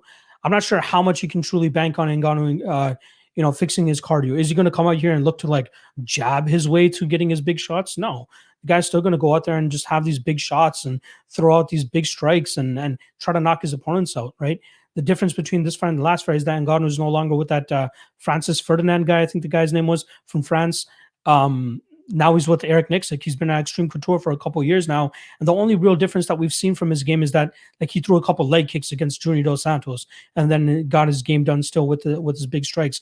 And that's the big difference there, right? And obviously his training camp difference. Whereas Miocic has gone up against I think the best opponent that he's faced up to date, which is Daniel Cormier, skillfully the best fight or best fighter that Stipe has gone up against, and he's looked better than he's ever have. If anything, he's looked better on every single fight after that. So I do like Stipe here. I think we continue to see his head movement, stay out of the big way of the big strikes of Ngannou, land a couple takedowns. Training with Kamaru Usman's not going to do any wonders for Francis here. Maybe his cardio looks a little bit better, but it all comes down to how he manages his gas tank. Does he go out in there and have a crazy adrenaline dump? I don't think so, but I think that the later that this fight goes, the more that the power of Ngannou goes away and more success for Miocic will come to fruition. So I'm taking Stipe here. I think he gets away from the big shots of Ngannou. I think people continue to count out Stipe, which is why he's a big dog here. Well, not a big, but he's still the underdog here. And I think as the fight approaches, I think we'll see some more money come in on Ngannou, and I think we might get better underdog odds on Stipe. So I'll probably wait it out. I'm not sure if I'll even end up betting this fight. No matter how we try to break this fight down, it's always going to come down to Ngannou's going to go out there and knock your ass out. Doesn't matter how you approach the fight. If he lands that big bomb, if you zigged when you should have zagged, you're going to get knocked the fuck out. Luckily for Miocic in the first fight, he zigged when he should have zigged, and he zagged when he should have zagged. Just has to mind his P's and Q's here against Miocic once again. So I like Miocic, and I'm going to take him to win by third or fourth round TKO. All right, you guys can go ahead and throw all the questions that you want to me right now for the rest of this card. And then I'm going to get the fuck out of here. I don't really want to make these more than 2 hours long. Usually an hour and a half is kind of what I'm looking for. But let's see what you guys are saying. Michael J. Stipe around 3 ground and pound. That's exactly how I'm seeing it.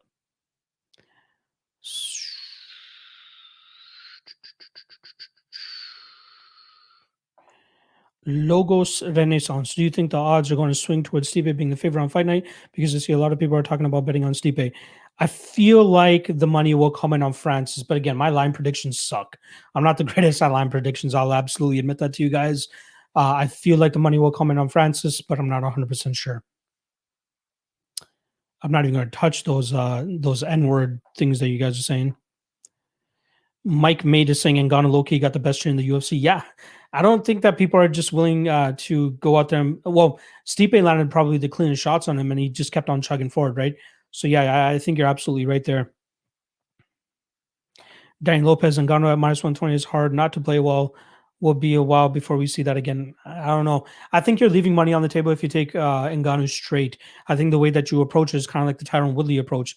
Take the KO line. He's not winning a decision here. Take the KO line. It might be a small difference, but there is no fucking way we see Ngannou win this fight via decision. Dan is saying Stipe game plan and between round adjustment don't mean anything when he pumps round one and goes out cold. Yeah, exactly. But he just has to survive that first round. Just has to survive that first round.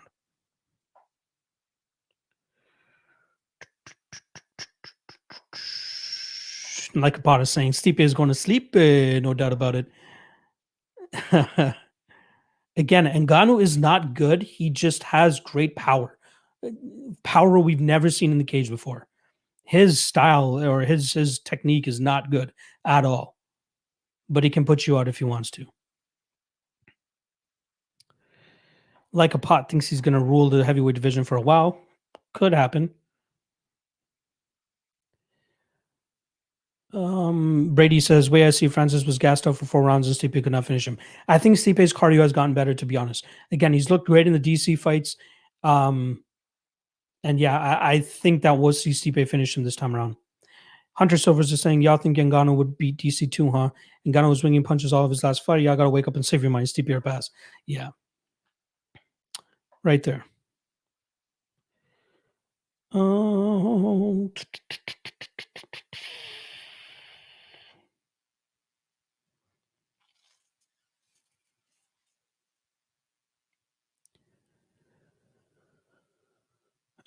where are you guys at?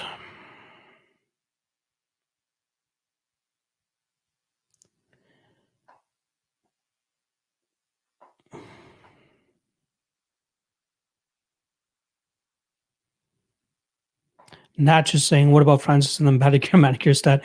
Every time a fighter is shown getting a manicure, pedicure, and embedded, albeit usually a female, they get TKO'd. There you go. Maybe more of a narrative to look into. Natch is saying Stipe is a little lighter since DC3, which to me equates to better cardio and will exacerbate the results for the last outing. I agree. Peter Cirillo think that Ngannou will land the bomb. That's absolutely possible. If y'all are thinking that there's some racism going on here, please let me know and I will block those because I do not tolerate that shit. Hunter Silva is saying, save your money, y'all gonna ruin your parlays with Francis. Again, Francis could knock him the fuck out, man. It's absolutely a possibility. So I'm not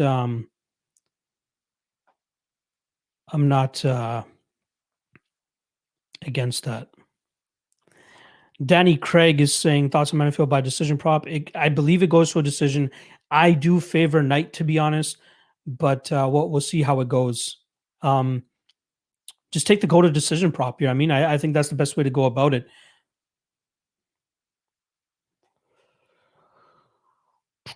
Lord Ratchy saying, what is best bet for Miranda Maverick? I'm taking the under 2.5 in that fight. I think both women have finishing capabilities, and that's the way that I'm going about it.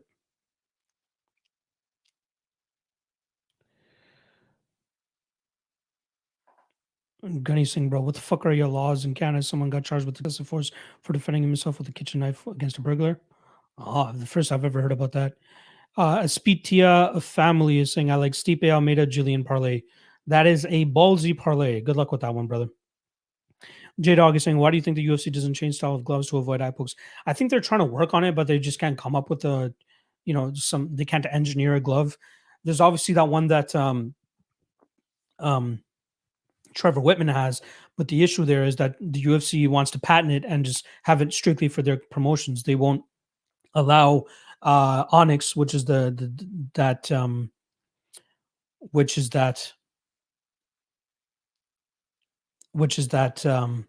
the company's name. They don't want it for any other company. They just want it for themselves. And that's where Trevor Whitman's like, nah, fuck you guys.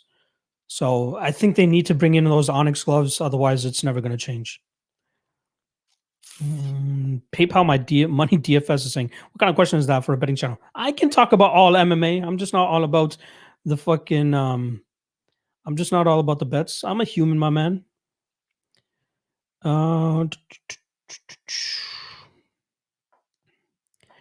Just want to catch up with the chat here. Jern Siegler, thanks for the live stream. See you in the final weigh-ins. Thank you, brother. We're also doing propping you up on Thursday, so make sure you guys don't forget about that. Propping you up with me and Cody, 8 p.m. Eastern on Thursday.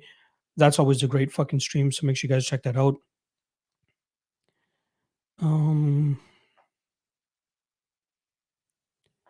About better saying thank you. Thank you, brother, for stopping by.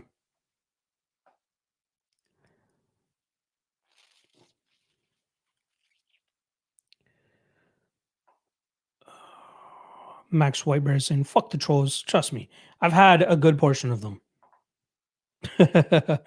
I'm always doing me, no matter what.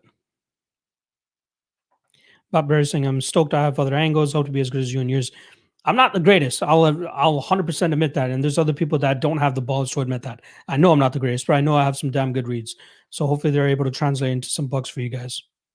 Jared Siegler with the 499 dono. Thank you, brother. I really appreciate that. Juan Stefano Cadi Guizado, I might be butchering that. I apologize. Hello, Luck. What do you think about Modestas versus Michal? I think Michal can get a KO, but Bukauskas has good movement and has an excellent gas tank. Yeah, I think that Bukauskas probably needs to get this fight to the ground if he wants to get the win, because I think that Michal will outstrike him. He'll pressure him, dig to the body, then eventually finish him with a knockout to the head. But I do have question marks about Michal's gas tank. Like you said, it's a good thing that you brought that up. But I'd be scared for Bukauskas if he doesn't look to get this fight to the ground.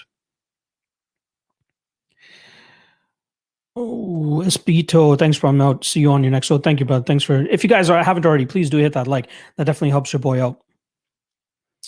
DXJC, Francis are around 1 KO plus 1 is the best bet aside from Stipe by decision. I still think that Stipe could beat him inside the distance. But yeah, round 1 KO for Francis, I think, is a good spot. Or even round 2. I think his power will translate to round 2 as well. Gunther Bucks thinks that Cyril Gane will be heavyweight champion soon. And I don't mind that at all. I think the guy's very good. JB saying no racism. All right. Jared Siegler, remember you guys to hit the super chat. Again, I'm not gonna ever ask for it. If you guys ever drop it, I'm very appreciative of it. But just you guys joining the stream and subscribing and liking the channel is more than enough for me. So thank you. I appreciate it.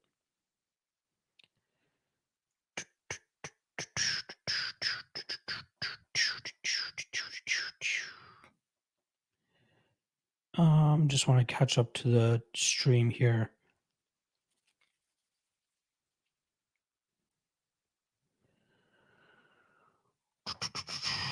John Ratchman is asking, what's the move for O'Malley under 2.5? If you can get under 2.5, I'd say that's the spot. That's definitely the spot.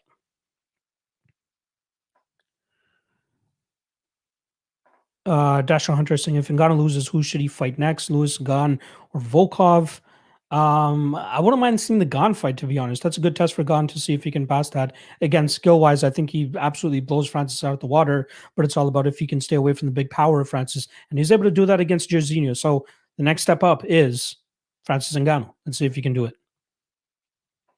KJ is saying Stipe to win, get most takedowns plus more significant strikes, 3-1 on Paddy Power. That's the one. That is a very good spot. If Stipe wins, that bet more than likely hits as well. American Police is saying, give me a lock, dog. My lock for this play or this card will be Omar Morales. Once that fight does get added to your bookies again, please do hit that. That's the spot that I'm going to be looking for. Michael J, thanks for keeping the chat about handicapping. So disappointing when Clint has clout chasing interviews like Lynch on his Money Show. I don't know if Lynch is a clout chaser. Lynch is my boy. I don't like hearing people talk about him like that, but yep. MMA Fight Particular saying one of the best MMA shows going Safting and Lock tonight. Propping you up again, 8 p.m. Eastern on Thursdays. Make sure you guys check that shit out. Tajik Bear, are you still doing Lucky late night? I don't think I'm going to do it tonight. I just want to go chill out. I've done a lot of work over the last 48 hours, so. Jeremiah Green is saying, hi, brother. Just subscribe to your Patreon. Respect mine. Thank you, brother. I appreciate you stopping by and doing that. The support means a lot.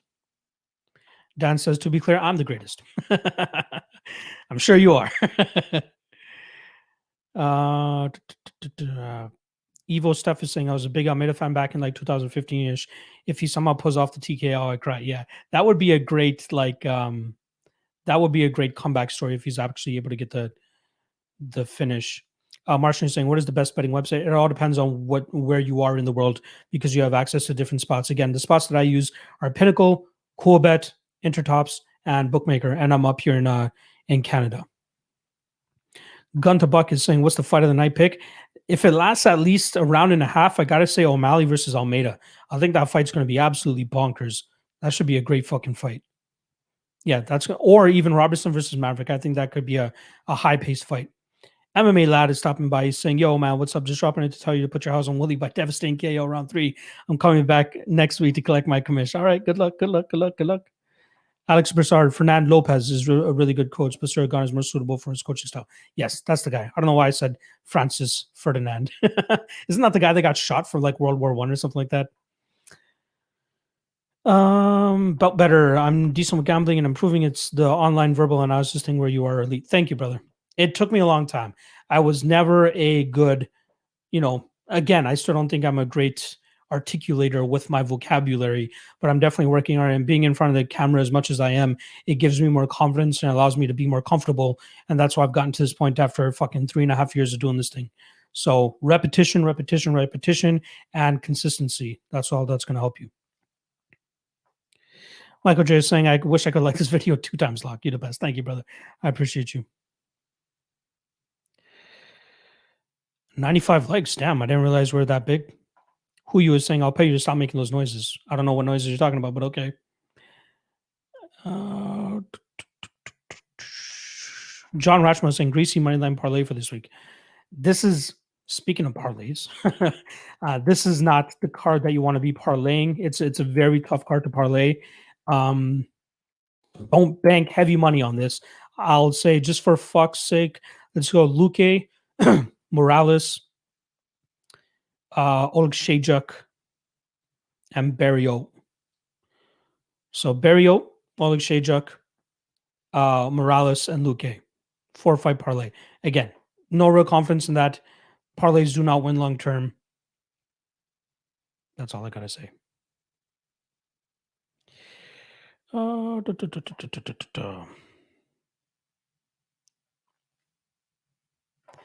Natch, thanks, Lock. A lot of people trying to fill this with negative energy today, but you kept it positive for sure. Fuck those guys.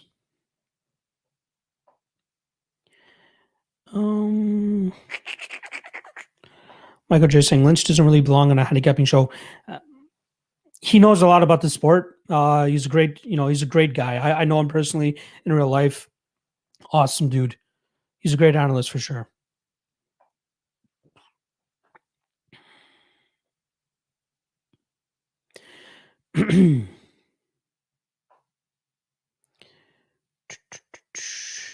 Thank you to, who is this? Evo Steph is helping me get my history lesson correct. He's saying Francisco Ferdinand was assassinated and is widely regarded as the dead ringer for the events that led to the beginning of World War I. Yeah, I don't know what that's. I meant to say Fernand Lopez was this coach. Daniel Adkins is saying Jones or Miocic. I'd probably have to lean Jones, but we got to see what he looks like coming in this big. Look, we got another fucker coming in here and saying what up. Danny Craig Bukauskas Oleksiejczuk. Don't kill me with that spelling. Under 2.5. Yes, I do think that's a good spot. Minus 150 is not a bad spot. Manuel Galarza is saying you hit the nail on the head with calling Delidze the second off the last card. I stayed far away from him in that fight. Thank you. No worries, brother. The Flappy Pappy is saying Nurmagomedov. I just don't think he is that trustworthy in this spot. He doesn't have the greatest.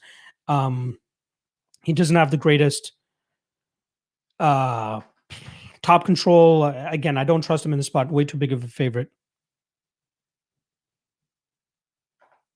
And block. MMA Kappa is saying Luque is the lock of the week. T. Willie should be cut after that. Yeah, minus 255 is a little bit too big for me. That's for sure. Sandpaper is saying, do you think John Jones is pretending to fight for the heavyweight title, or I figure basically he's going to retire now? I think he's going to have at least one fight there, and then we'll see how he feels after that. Dan, check out MMA hedge funds for some solid parlay spots. There you go. About better. I'm a real motherfucker gunny with ex-con family and friends. All right.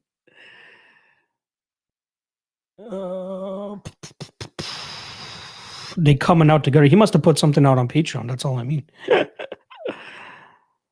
Robertson, Cam G for underdog pick. That's not a bad spot. The underdog pick that I'm taking in that fight is the under 2.5. That's around plus 160. I think that's a good spot. All right. I'm pretty much done on this stream. We're reaching the 2-hour mark here. Appreciate everybody that stopped by. More guys out here. Perfect. Appreciate everybody. Evil Steph was the best question of the night. Would you rather piss your pants every time you sleep or fully shit in your pants once a week? I'd have to go with the last one there. All right, I'm done on the stream tonight. Picks will only be on the Patreon for this week. Again, $5 a month, super cheap. Make sure you guys check it out. It's in the link in the description below. Otherwise, you guys are going to have to wait until obviously once the fight happens. But you guys already know what the Lock of the Night play is. So I appreciate you guys for joining me and checking it out. Omar Morales is going to be the Lock of the Night play. I'm waiting for them to put it back up onto the betting websites. Dog of the Night play will more than likely be the under 2.5 in the Gillian Robertson Miranda Maverick fight. Appreciate everybody stopping by. Hopefully we don't have as much drama next time around. I'll do my best to just completely tone deaf it and I'll bring it to the channel. We just want to keep this about the fights, and that's what we're going to be doing moving forward. So shout out to everybody that stopped by, said what up. Appreciate everybody that hit the like as well. And yeah, let's do this again next week. Just a reminder, I'm going to have my full regular podcast come out tomorrow, later this evening. And that's going to have all my in-depth breakdowns for all the fights that I just broke down for you guys. That's me breaking down the fights as soon as I'm done researching them. So you guys get a little bit more juice in those breakdowns. And then Thursday, we have the Proper New Up show, as well as my DFS show that's coming out on Sal Vetri's channel. The Proper New Up show, 8 p.m. Eastern on odds. Friday, the final weigh-in, 9 p.m. Eastern on odds. And Saturday, we're right back here for Fight Day live chat, I guess is what I'm going to call it, 1 p.m. Eastern. So a ton of content coming your way. And then we got a week off. Remember, we got a week off next weekend. But during that whole week, I'm going to be working my ass off to get some more content out for you guys. Let's fucking make some money this week, and appreciate you guys stopping by. Peace.